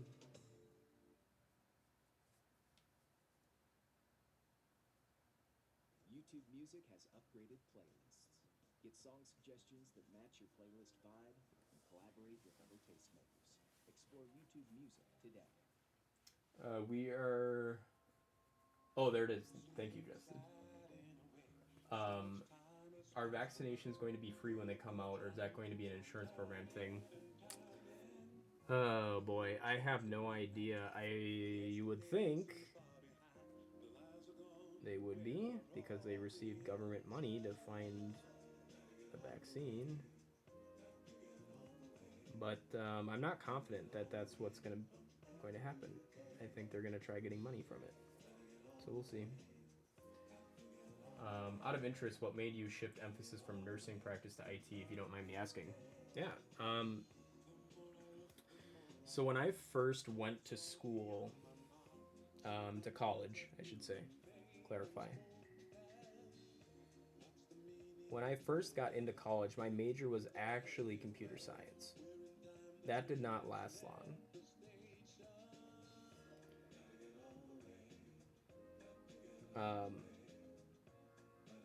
I ended up shifting to nursing, and I did that. And, you know, I did, you know, what would be called direct care, which is, you know, what you think of when you think of nursing. So that's what I did for a while in Fargo, actually, where they're having a nasty outbreak right now. And the one thing that kind of drew me to it was the whole, you know, caring for other people, altruism thing.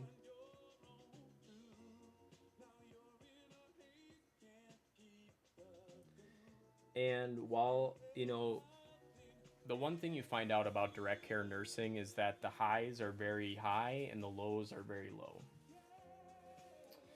So like when you take care of a patient and, you know, they really appreciate everything you do and they start turning the corner, it's great. It's fantastic. But then you have a lot of valleys in between those peaks. And I was not able to handle that as well as I thought I would have been. I ended up taking like a lot of my work home with me, and not in like a sense of doing work at home, but I took a lot of emotional baggage from work home. Like when I would have like a patient die on me in a shift, I took that very hard. And some people are really well equipped to do that, and they're the ones who are nurses for their careers, and so I applaud them because that's a tough thing to do. But I just found I unfortunately wasn't able to make that separation, and so I then transitioned into case management for a little bit, and then eventually what I'm doing now, which is like healthcare IT, which in the end is a good fit for me because it takes advantage of my interest in IT, or I should say technology, and marries it with what I went to school for, which was nursing, obviously. So kind of in a nutshell, that's what it all came down to. But yeah, I applaud the people who do nursing for their careers because it's a tough business to be in. Very tough. I can't imagine the resilience you need for that. We're just not equipped for that kind of thing without ongoing support training. Yeah, absolutely. It's tough, man. And I guess the one kind of, I don't want to say neat, but I'll say neat. I guess one neat thing I found out about it is like,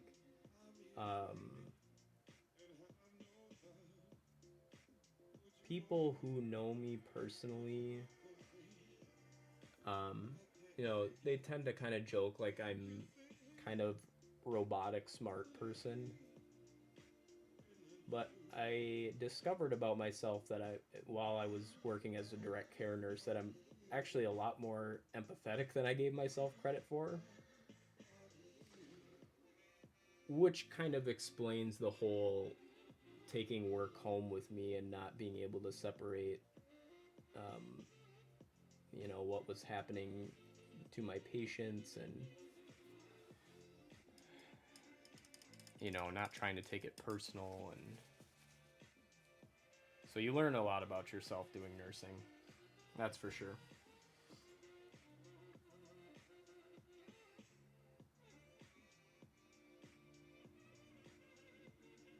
Okay, I know there are more threes in here, but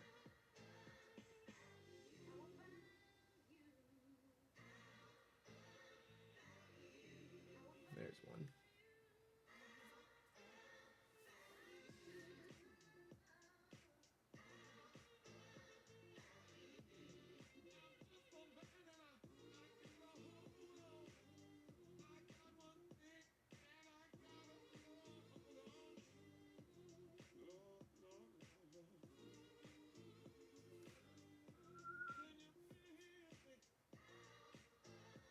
Where are you?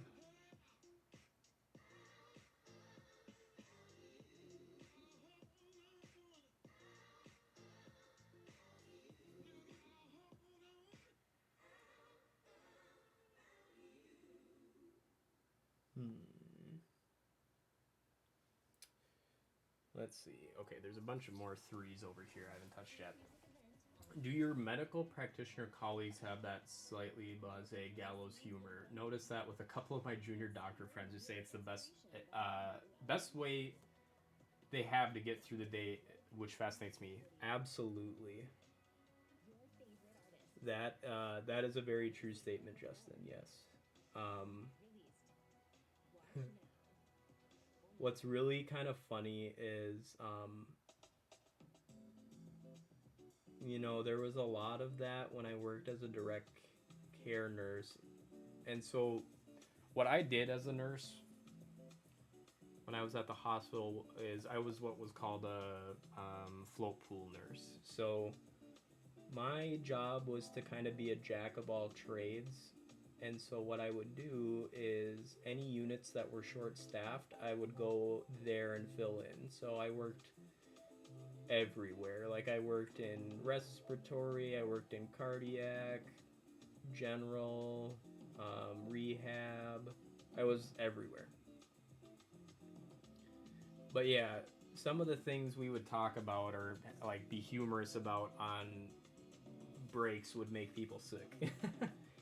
And that carried over into being a case manager because it's very much similar situation there because we're dealing, in those instances with a lot of very severely mentally ill folks. And so it was kind of the same thing there. I do, and the funny thing is that's where my humor naturally lies anyway.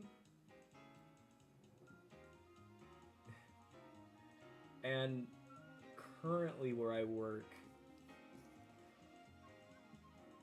the proclivity towards gallows humor is not nearly as strong. And so I've found myself having to kind of wheel back when I'm at work on things I would find humorous. Now, keep in mind a lot of my coworkers are former nurses themselves. But a lot of them are not. They were like maybe worked in a different area of IT. We've had some people with like biology degrees, so they don't have quite that degree of cynicism, which makes sense. I mean, they haven't been exposed to it. But yeah. That's I'm not surprised that they said that. Yep, I'm thinking of one person who works in psychiatric care. As it happens, the extremes of his days are extraordinary. Yeah, man, I've done some clinicals in psych areas, and oh man, I lost where I was just painting. Oh, there it is. Rent or buy. Yeah, man, psych is, it can be tough. And two, when I was a case manager,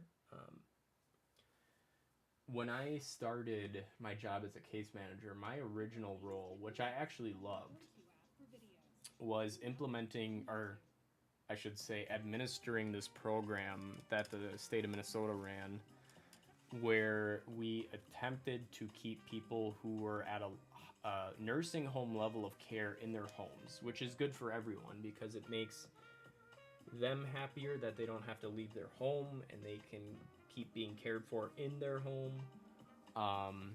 It's cheaper than sending them to the nursing home, so it was kind of a win-win for everyone, and I really loved doing that. I loved my old clients. They were fun. I loved them. You know, and they would like do things like make me cookies when I would come for their assessments and just have a good conversation with them. And that was the kind of the part I liked too, because you can, some of these folks, like they, you know, their families weren't around or they didn't have family, and you could just tell that they didn't get interaction with other folks. So it was nice to get to sit down and talk to them for a couple hours. I could tell that they appreciated that, and I appreciated it too. But towards the latter half of working there, I worked more so with like severely mentally ill folks, and that was tough. That's what ended up driving me out of that job, because I wasn't doing the role that I was originally there for. You know, they kind of pulled the rug out from under me,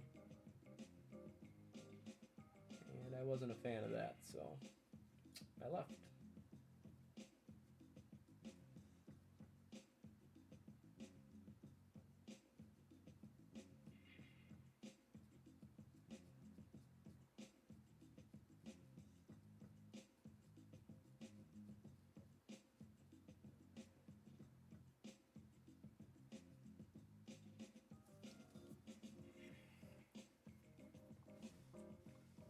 Ooh, see Walter. Okay, I'll go grab Walt. I'm sure he'll like it. And by like it, I mean he'll cry, because he always cries, because he's a baby. Yeah, what Bella said. He'll be just fine. I'll go grab him. Ow! What do you want?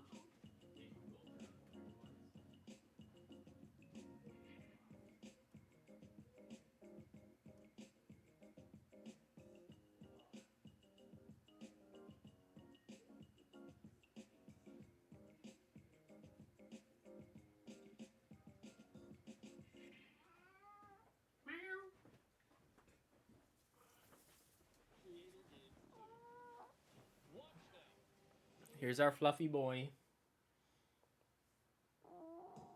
He's been lazy the last few days. Like, he has not been active at all. He's just been taking naps on the couch.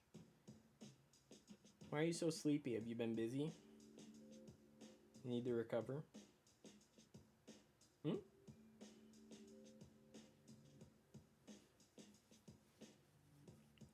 Yeah, he's been a lazy boy last few days. Usually he barges in here and says hi. He's just been kind of chilling on the couch.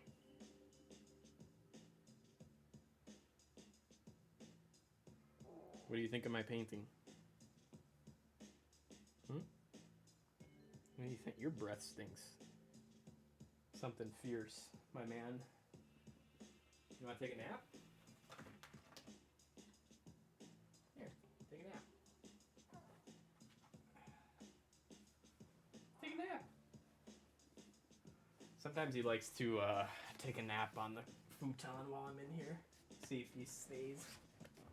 Sit down. Sit. Yeah. Sit. Take a nap. Oh, you're gonna explore? Okay. You do what you want. I came out briefly, my lurk. Gotta get the cats in, yes. Let's see. I think I missed a couple of things here in chat. I also like how the painting is shaping up. Thank you, thank you. Yeah, he's a cute boy. It's the only reason he's here. Kate, so we had Riley. Kate actually had Riley before we were together.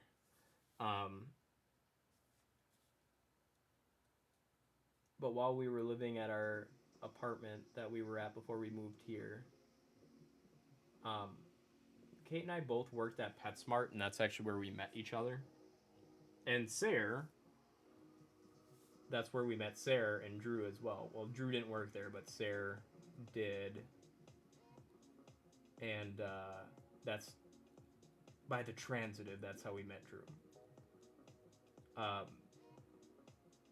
But Kate was like, Matt, I know you don't really want another cat, but there is this super cute cat, and he really likes me, and I'm not saying we have to get him, but can you come down and see him at least?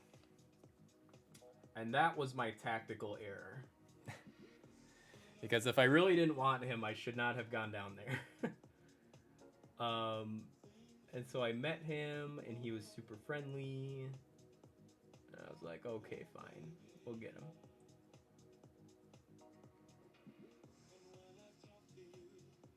Which, funny thing, his name was actually Zeus when we first got him. And I was like, nah, you look like a Walt to me. I don't think Zeus is gonna work. And I didn't feel too bad about... I feel bad about changing animals' names when they're, like, older.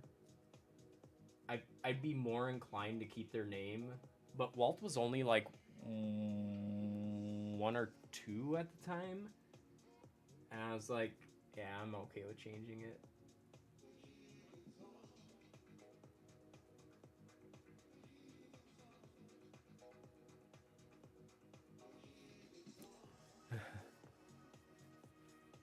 Yes, that's how we met. Kate and I met through... Yeah, Sarah and I all met through PetSmart while I was in college. Why did you change it? It just felt like... He just seemed like a Walt to me. I don't know. I also have an affinity for naming pets people names because I just think it's funny. And Walt is just like... It's just a funny name for a cat. Okay. I can't explain myself any further than that.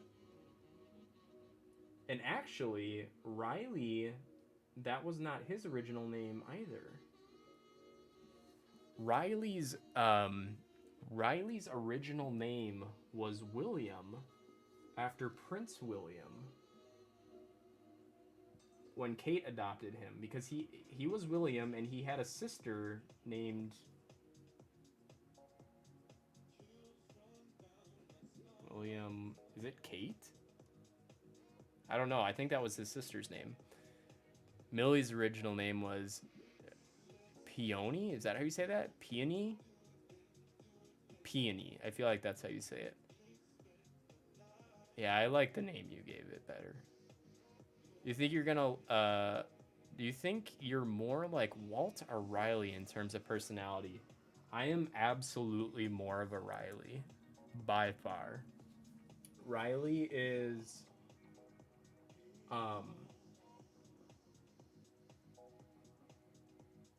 Walt is a lover. Here's the thing. On camera, Riley might appear to be more of like a lovey cat and Walt is like standoffish, but it's the complete opposite. Walt is like an absolute lover and he wants nothing but pets all the time and your affection. And Riley is much more like, I will give you love, but only on my terms. So, in to that end, Riley, I'm much more like Riley. Riley likes his alone time with intermittent periods of love. So that is much more like me.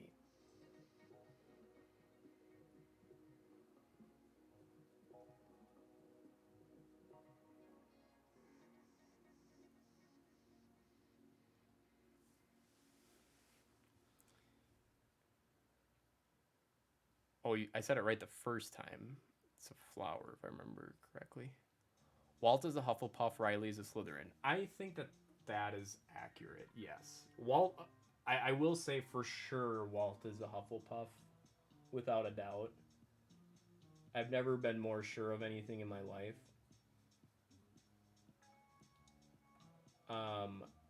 I feel like Riley being a Slytherin is probably an accurate assessment too. However, my house is Ravenclaw, according to the website. And it seems like an accurate fit for me.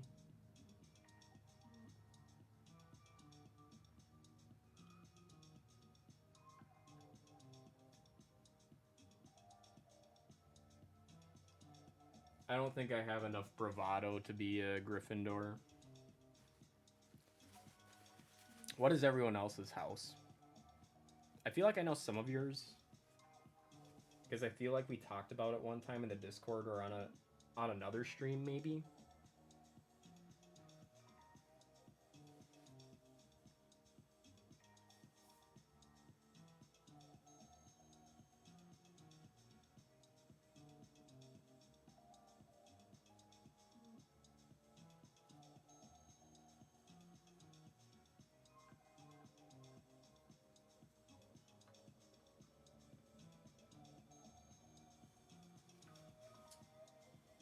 I am not brave at all. I am a Raven.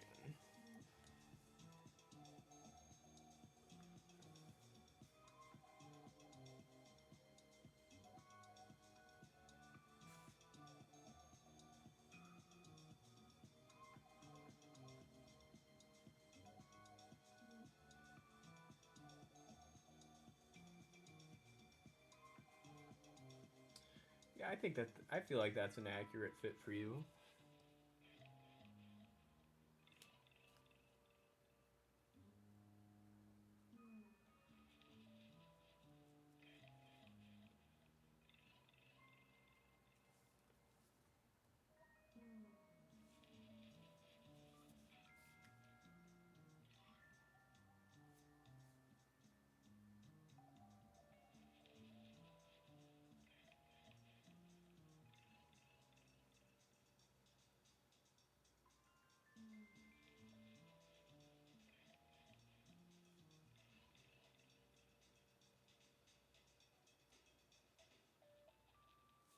The one thing that always bummed me out about Ravenclaw is that, like, if you look through, like, famous Ravenclaws, like in the series, there like aren't many big names. I mean, I think Gilderoy Lockhart is, but he's just kind of a douche nozzle. Like, he's a charlatan essentially. And then I think like maybe what is his name? Phileas Flitwick or something. Like, I think he's a Ravenclaw. I think I said his name wrong.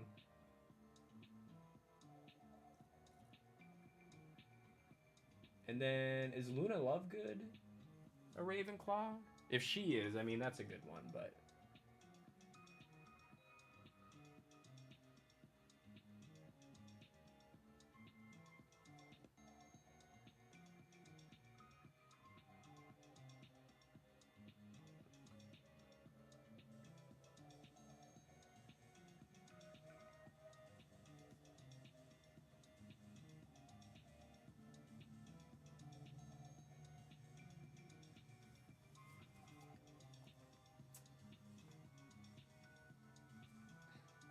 did, did you say douche nozzle? I did indeed. I think there's a comment on Discord that people reacted to at their houses. Yes. Oh, yes. All I remember is that Flo was a Slytherin. You are right about that. Flo is a Slytherin. I think he was our lone Slytherin. Luna is, okay. Never heard that insult before, and I love it. Well, yes, now, see? Come here for entertainment and to learn new insults. So, yes, you can now add douche nozzle to your repertoire. I do have to say that is probably one of my favorite insults.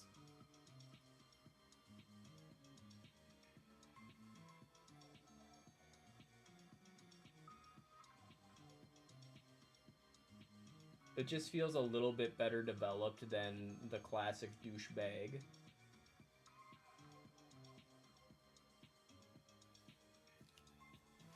Has a little more pizzazz. Razzmatazz.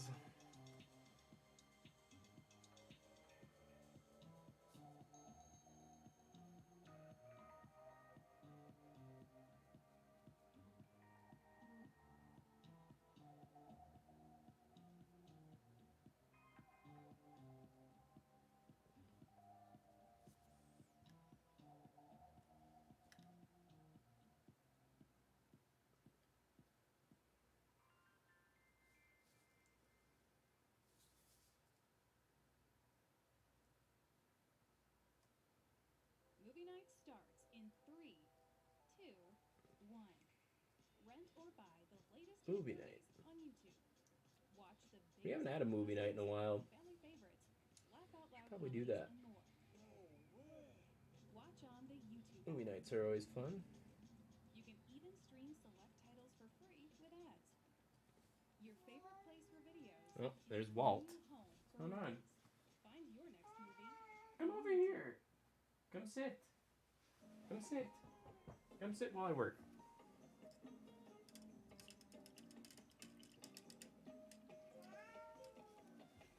I think I have only heard Raging say such a thing. When I was younger, I used to call people wastes of skin. I was an angry girl. Waste of skin, that's a good one. That's a good one.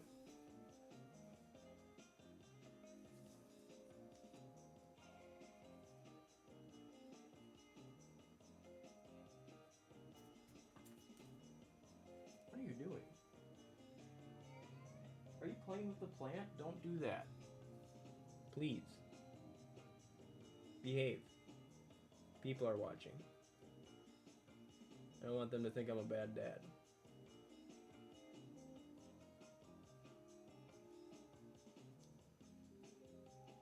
One of my other favorite insults, it isn't like a direct name. It's more of a general statement that you say about someone, but I forgot what the original context was, but someone said you should be forced to carry a fern everywhere you go to displace the oxygen you're wasting. And I was like, oh, damn. That hits.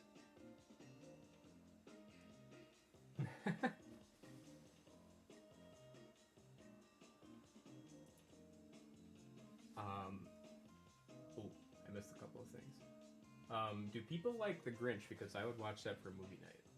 I mentioned it on Discord, but Swiss Army Man for movie night. Which version? I've never properly seen it. I was thinking the Jim Carrey one. I would be all over that at a younger life. Yes to both of those. Now I do have to say the original Grinch Dr. Seuss one, in my opinion, like the cartoon is far better, but it's fun watching the live action Jim Carrey one. And I have been wanting to watch Swiss Army Man. I just haven't ever gotten around to it. What is your do you have a positive take on it, Justin? I love Daniel Radcliffe. Like, he, despite the fact that everyone knows him for Harry Potter, I think he's a good actor in his own right, and I think he's done as good of a job as he can to not have himself typecast as like, oh, you're the Harry Potter guy. Like, what are you doing back there? Stop. Messing with my mojo, Walt.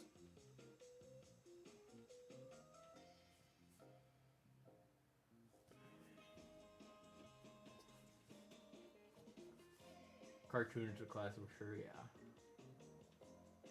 He's done some wild stuff, really interesting films. Yeah, oh man. I feel like you're gonna know what it is that I'm referring to, Justin, but there's the one that he's in that there's like a meme of where he looks like a hobo and he's got like 2 pistols. What film is that? I thought it was something hobo was the name, or I feel like you're gonna know. But I wanted to watch that one too.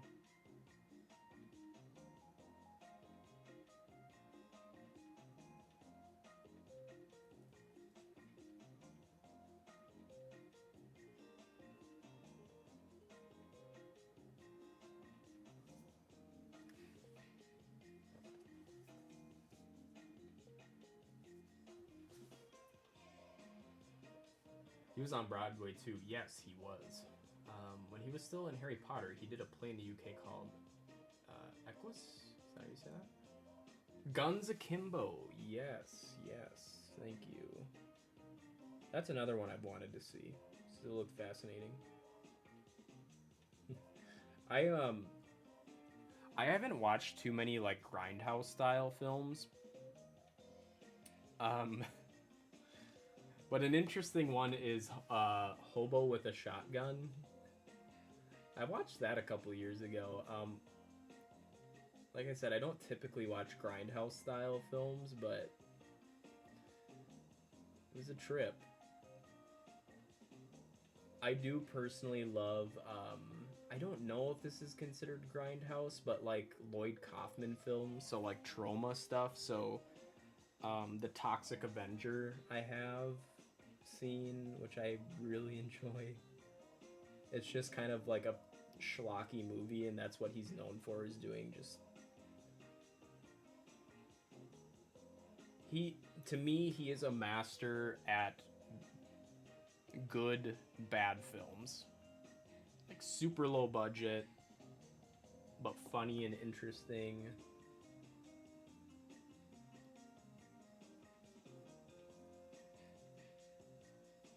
I love Trauma.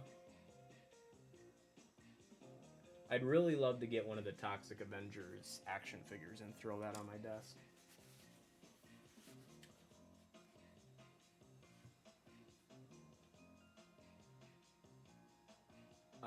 Basically him being naked and in love with horses. Bold move. Interesting.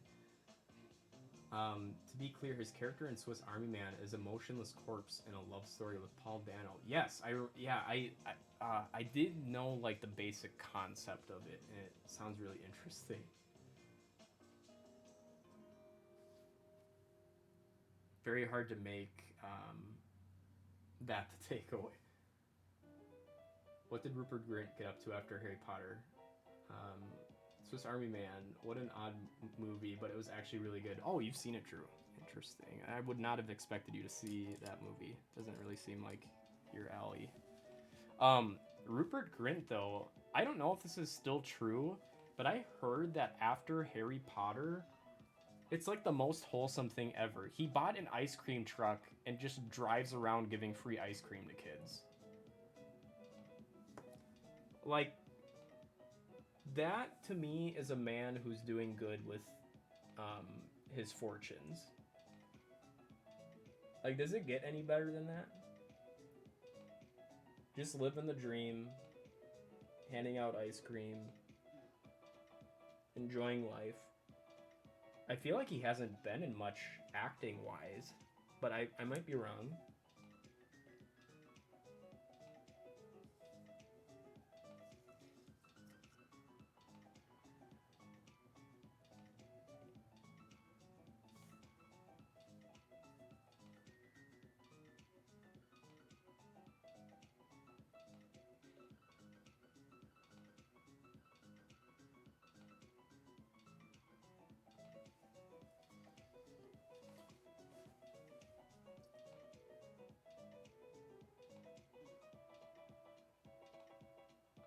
It seems ABC Murders and right now some Applied TV series called Servant. Oh, shit. He was in. Rupert Grint was also in. Oh my god. Guy Ritchie movie. Was it Snatch? They did a TV series of Snatch, I think, and he was in that. I don't know how that is though. It was not my type, but it kept me entertained. Sarah and I both watched it. I heard that too. Yes, I was expecting it to be a laugh, and it was, but it was more than that. Wikipedia says ice cream trucks were his parents' business too. Okay, that makes more sense then. Also learned he grew up a couple of miles from me. Well, that's cool.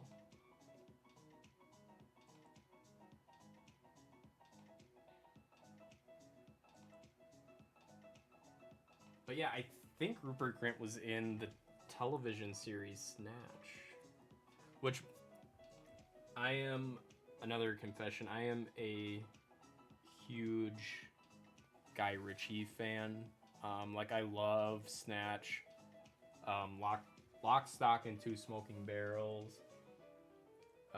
I would actually say Lock, Stock, and Two Smoking Barrels is probably one of, like, my top 5, top 10 favorite movies of all time.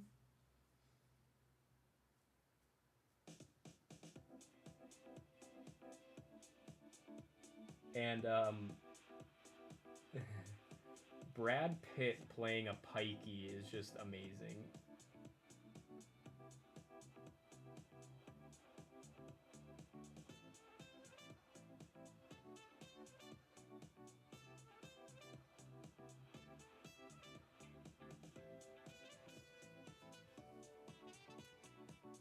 I'm probably the only person who's seen Snatch but not Lock, Stock. I would recommend it. Yeah. It's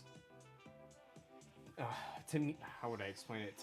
It's very much like you can, when you watch it, you can tell that the same person was involved. And I would say that Lock, Stock feels a little grittier. But I love it. Fantastic movie.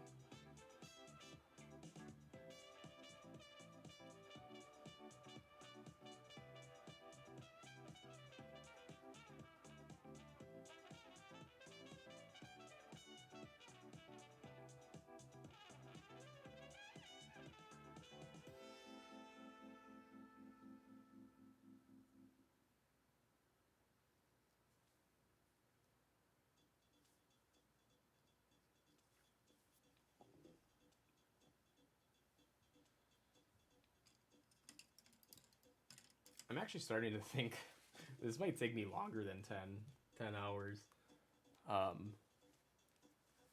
Definitely seeing some progress, but it's chugging along kind of slow.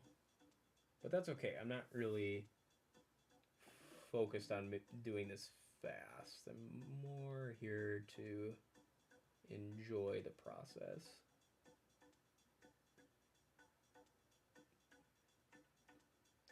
But I'm beginning to think my original estimate is a little under.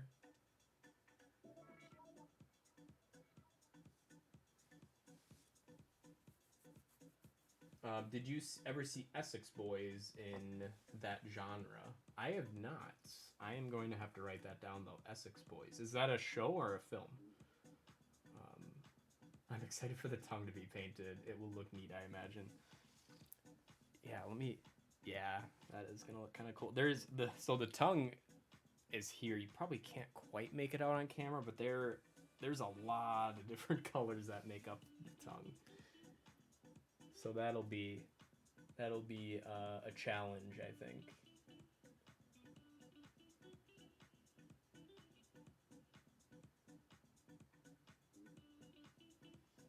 I'm just desperately searching for threes that are within my reach now, and I think I'm getting close to the point where I might need to flip the painting around to access the other side.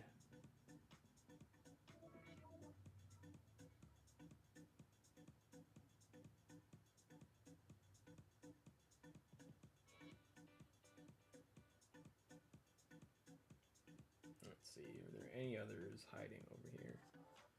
We've gotten a big chunk of them done.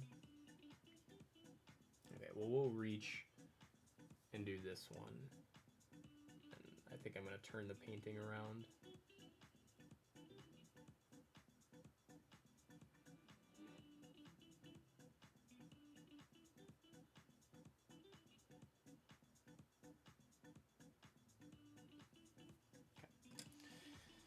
All right, let's give this bad boy a turn.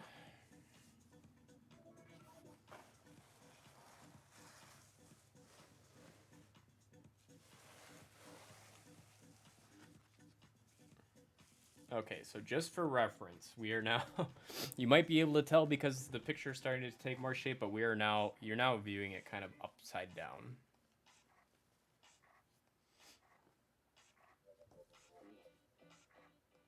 Because there are a lot of 3s to be painted over here.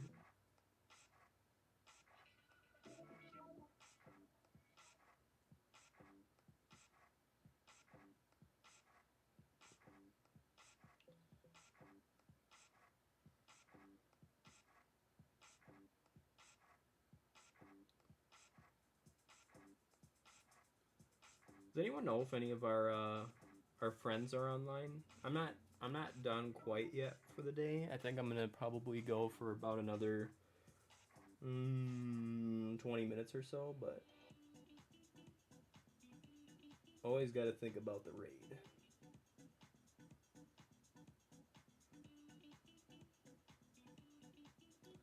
I don't know if like Ginger or anyone was on, or maybe Lane. I saw that Lane was doing another painting stream recently. I'm glad that she started streaming. Well, I think she had been. It's not very frequently. But it brings me back watching her streams when I used to paint miniatures. It was a good time. I used to have about 30 Space Marines that I painted.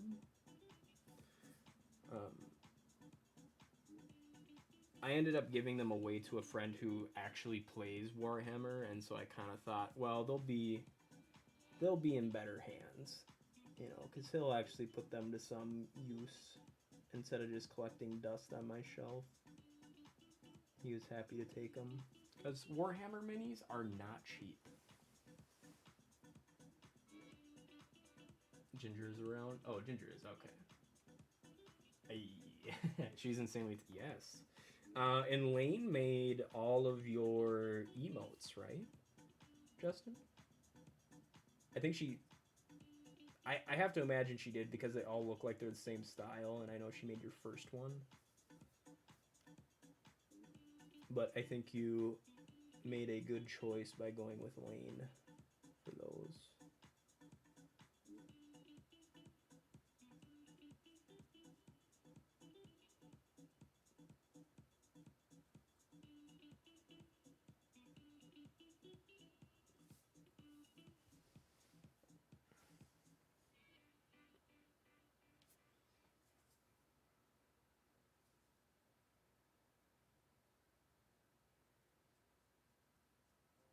Get ready for something. And I was gonna ask Justin, well, actually, you might have said already. Brielle stopped in earlier. Did she originate from your stream? I think she said that she did, but I can't remember. She was really nice. I'm glad that she stopped by to say hi. Sounds like she might be a budding streamer of her own. Which is always fun to learn about.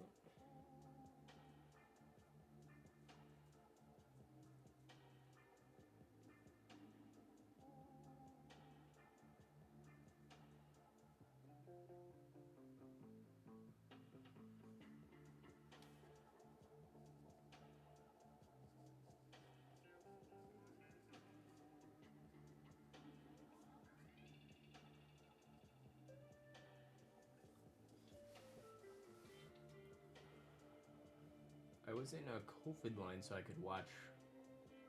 I couldn't watch much of the stream, but I hope she streams again soon. She, oops, I can't see because this arrow thing. She did, because I sure as shit wouldn't be able to. She was awesome. Yeah, I really like your, I like how they're all kind of themed. Like with that, well, number one, with them being Goose, but also, you can tell that there's like a continuity of, artistic design there, which I find very cool.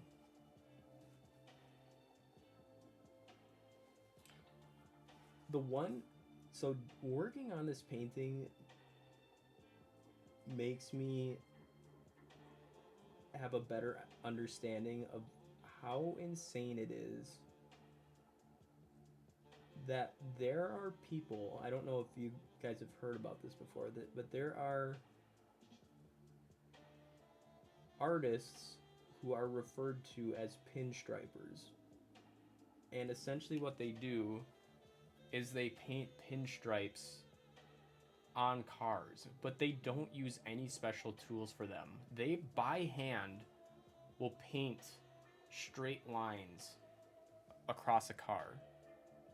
How fucking insane is that? I've watched some videos of it, and it's just nuts. And you think, well, it's just a straight line. It's like, can you imagine doing an almost perfectly straight line that long on a car? Like, it's nuts.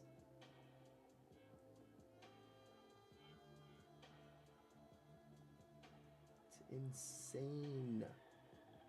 Insane talent.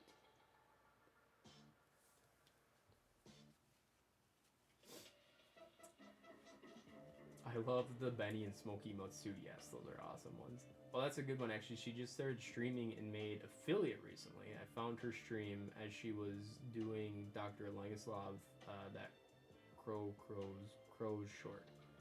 I follow the game on Twitch and I was so surprised seeing someone else playing it, so I dropped in. She's got a great stream, a very nice growing community. Well, that's good. I'll have to stop in and give it a look-see.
We are going to be doing threes for days. There are a lot of these guys.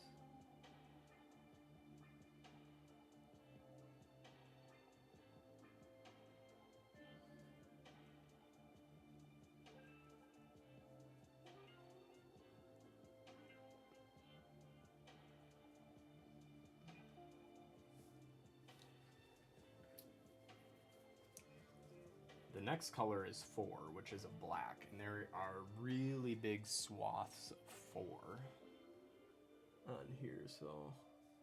But I don't know, I might skip to, like, a fun... like a bright color next. I don't know. I haven't decided yet. I guess it's a little far ahead, because I still have a lot of 3s to do.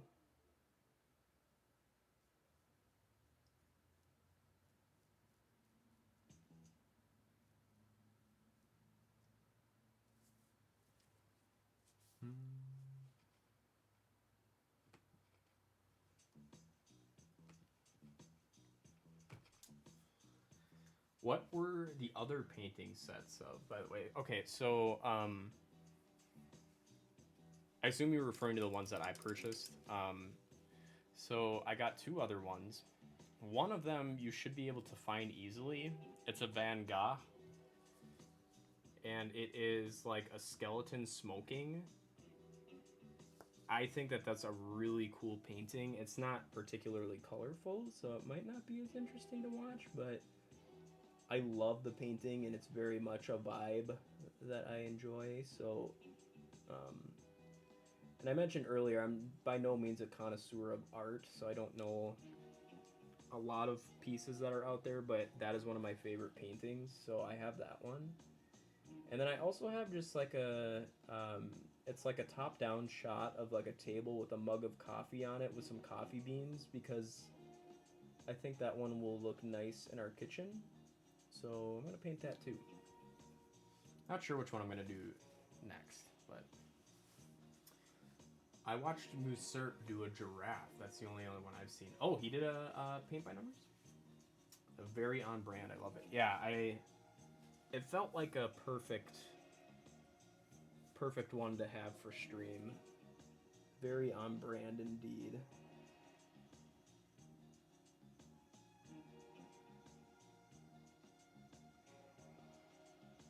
So I'm not a...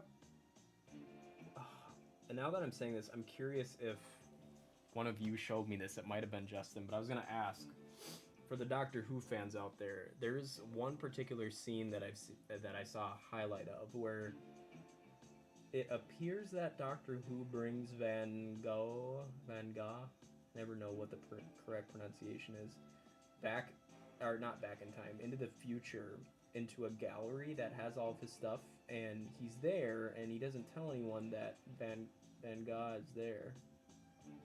And he asked what I assume is like the curator or something, he's like, well, what do you think of him? And he's like, Van Gogh is one of the most talented, if not the most talented painter of all time. And he's talking about like his command of color and all these other things, and it was just, I get teary-eyed watching it.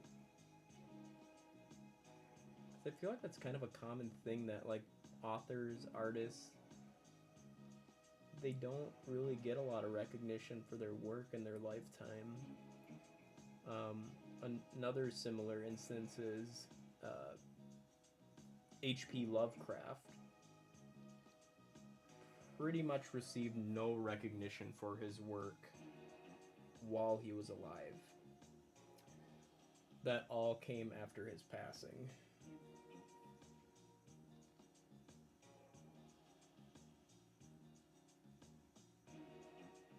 And I really want to watch that film with Willem Dafoe portraying Van Gogh.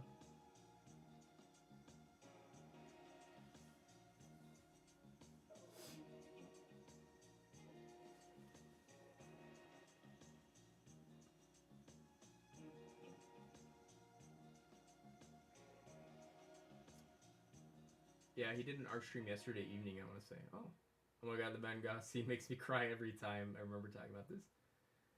That's a Matt Smith one, yeah. I don't think I told you, but told you that, but it's a good ending. I may have brought it up. I usually tell everyone about it. Yeah, maybe it was you who did it. Favorite Doctor? Ooh, good question, Justin. Oh, thanks, Sarah. Yeah, it's starting to come along. It's flipped upside down right now, but yeah, we're slowly getting there. Okay, so I have to say, I am very much a Doctor Who noob. I haven't watched a lot of it. I've watched bits and pieces. So my opinion probably comes less from a place of actual opinion and more what I've been exposed to. But I really like Christopher Eccleston as an actor, and I liked him as Doctor Who. So that would be my current vote, is Christopher Eccleston. I really like him. Again, that might come more from a place of me just liking him as an actor. I'm a big fan. My first exposure to him that I can remember is 28 Days Later. He plays like a military commander type guy, and he was really good in that. He played kind of the baddie in that film. But if you're looking for a good zombie flick, 28 Days Later is my favorite. You have chosen wisely. That's Justin's fave. Ooh. Like Jodie Whittaker a lot. He's horrific in that in a good way. Yes, yes. I really have an appreciation for actors who make you despise them because of the evil they can portray. And that's one such instance is him in 28 Days Later. And I feel like, as far as zombie films go, it's one of the films that does the best job of portraying, like, it being infectious, right? Because, like, there's the scene where, like, a drop of blood falls down from a corpse into the guy's eye.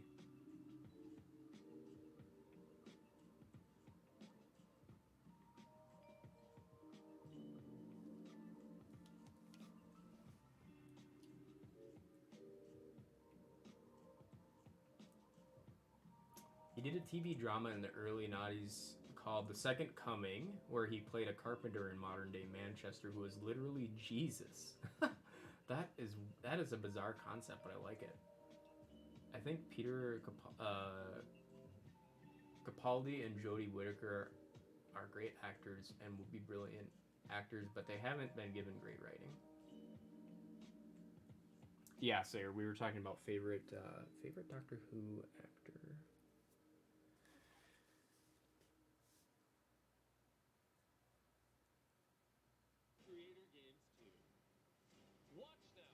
So, for the Doctor Who fans here, have you all, like, imbibed in all of Doctor Who? Like, you've seen all the series with all the various Doctors? 'Cause like I said, I have not, but,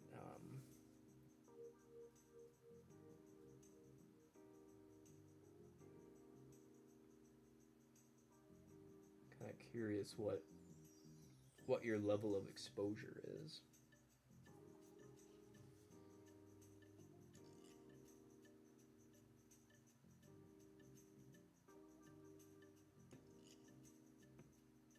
Oh shit, that was a big... No mistakes here, just happy little accidents. Just happy little accidents.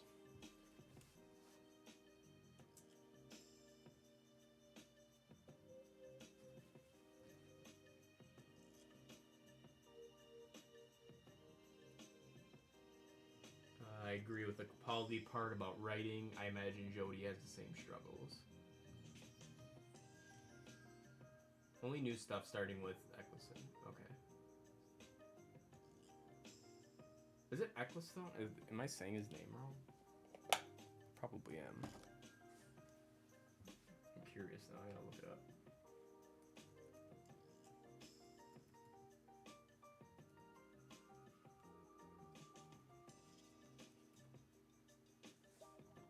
Christopher Eccleston. Or Eccleston. I don't know. I am saying it right. Okay.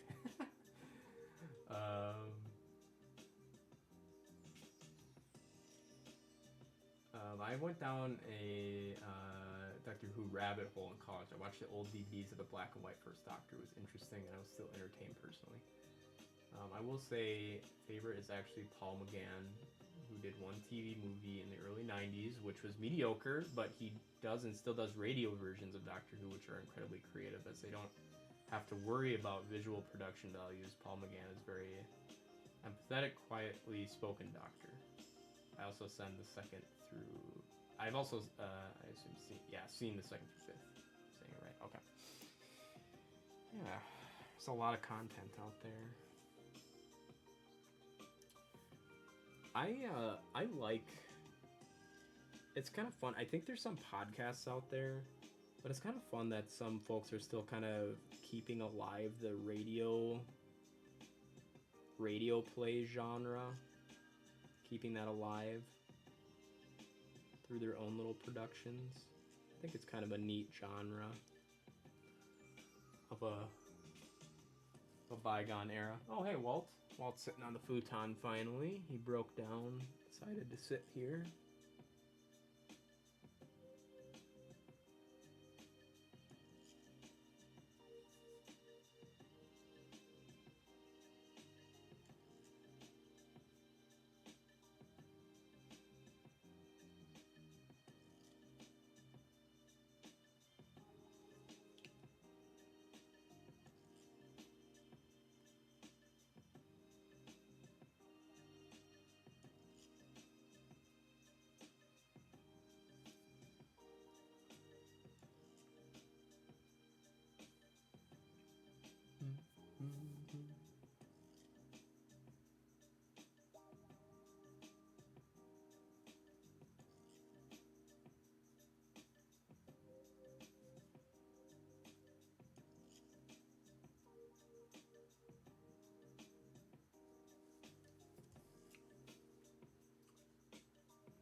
Did you ever see a BBC film, An Adventure in Space and Time, a drama about how the original series came to be? It's incredibly moving.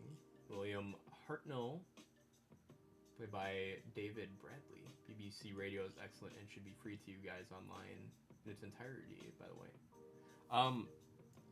I catch a little bit of, so not radio plays, but I do catch a little bit of BBC News on the radio from time to time because I listen to National Public Radio here in the States, and they will do like BBC NewsHour.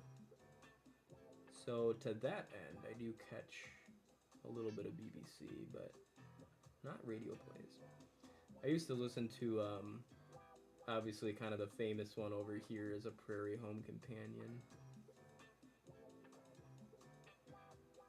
That's been actually one of my only celebrity encounters. I saw Garrison Keillor at a Twins game once. I didn't approach him or anything, but I've also heard he's kind of a knob to talk to sometimes. I don't know. Don't know if that's true, but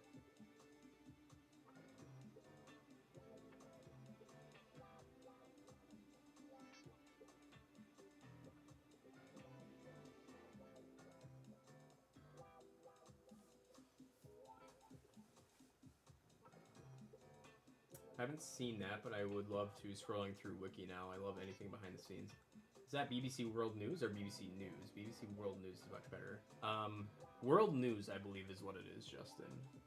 World News sounds right. Which seems more on point for what the radio station is that I listen to.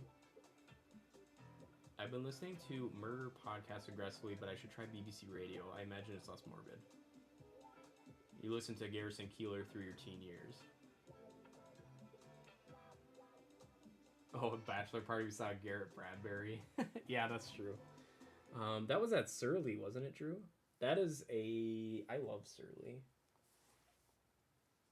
That's a fun place.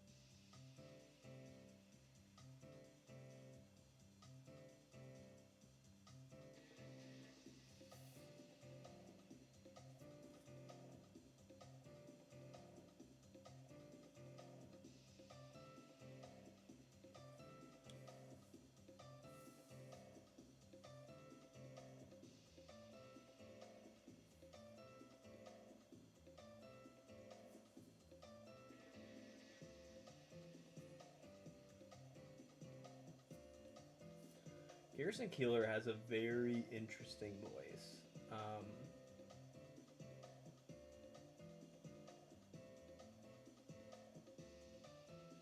And the thing that's kind of funny is, so when he left, or retired, whatever, from Prairie Home Companion, I can't remember what his replacement's name is. He's good in his own right. But you can tell he's trying to emulate Garrison Keeler's cadence when he speaks, which I just think is the wrong move. Like, you're not going to be able to get it to sound like Garrison, so you may as well just like be you and start fresh. I think it was a fatal flaw. Do you guys listen to David Sedaris?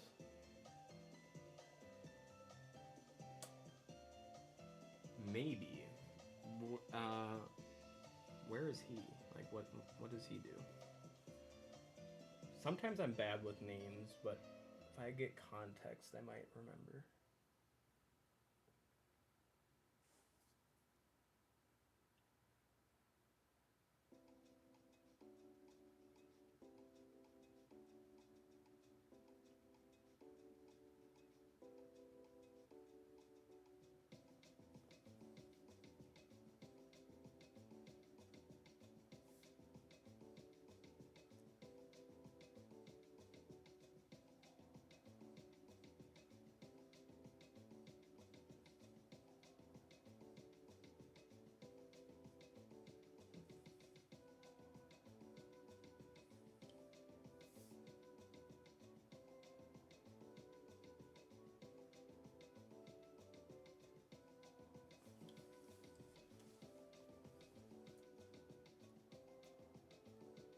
Colin Joss trying to copy Seth Meyers on Weekend Update on SNL. Yeah, anytime there's like a replacement like that, I just feel like it's best to just create something new and fresh and be yourself. Meet David Sedaris as the show, U.S. satirist, NPR radio type, very funny. I might have, Justin. Just knowing what I typically listen to, I feel like there's a good chance I have, and I'm just not recognizing the name.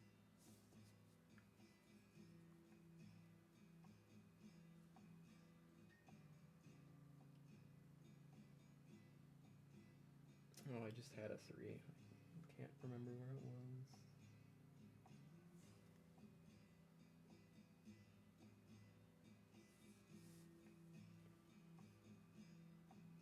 Man, some of these are like really tight margins.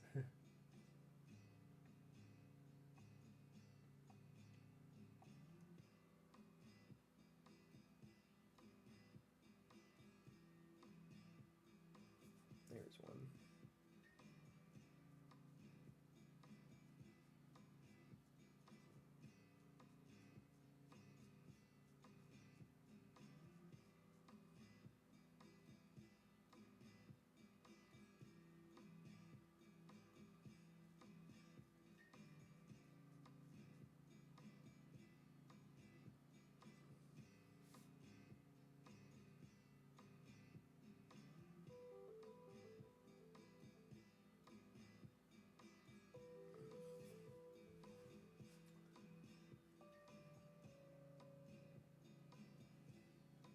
Oh, you can only get SNL clips on YouTube. I suppose.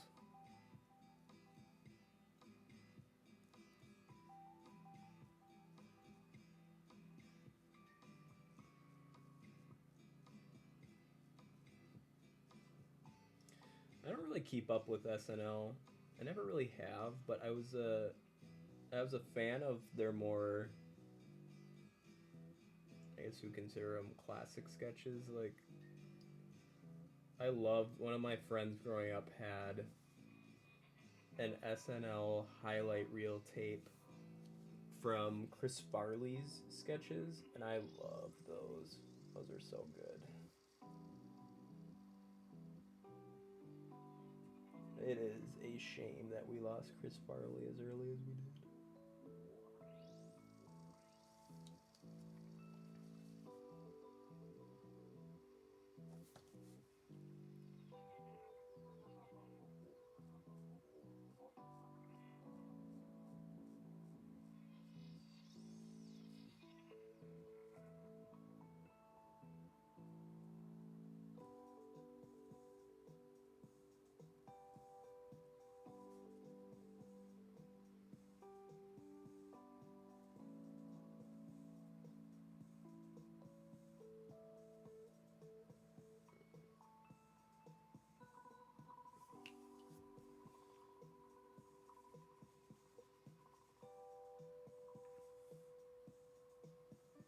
bum, bum, bum.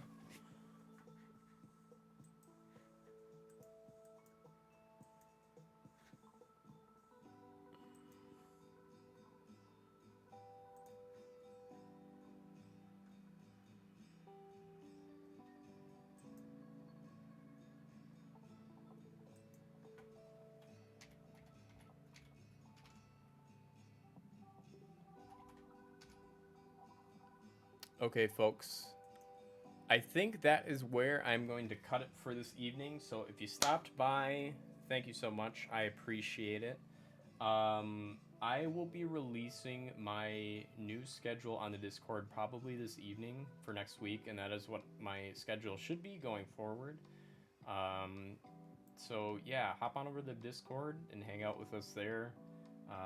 When we're not online, there's a good group of people there. And I will be back this coming week. So, love you guys. Stay hydrated. Be excellent to each other. And let's go give Ginger some love. And I will see you all very soon. Bye now.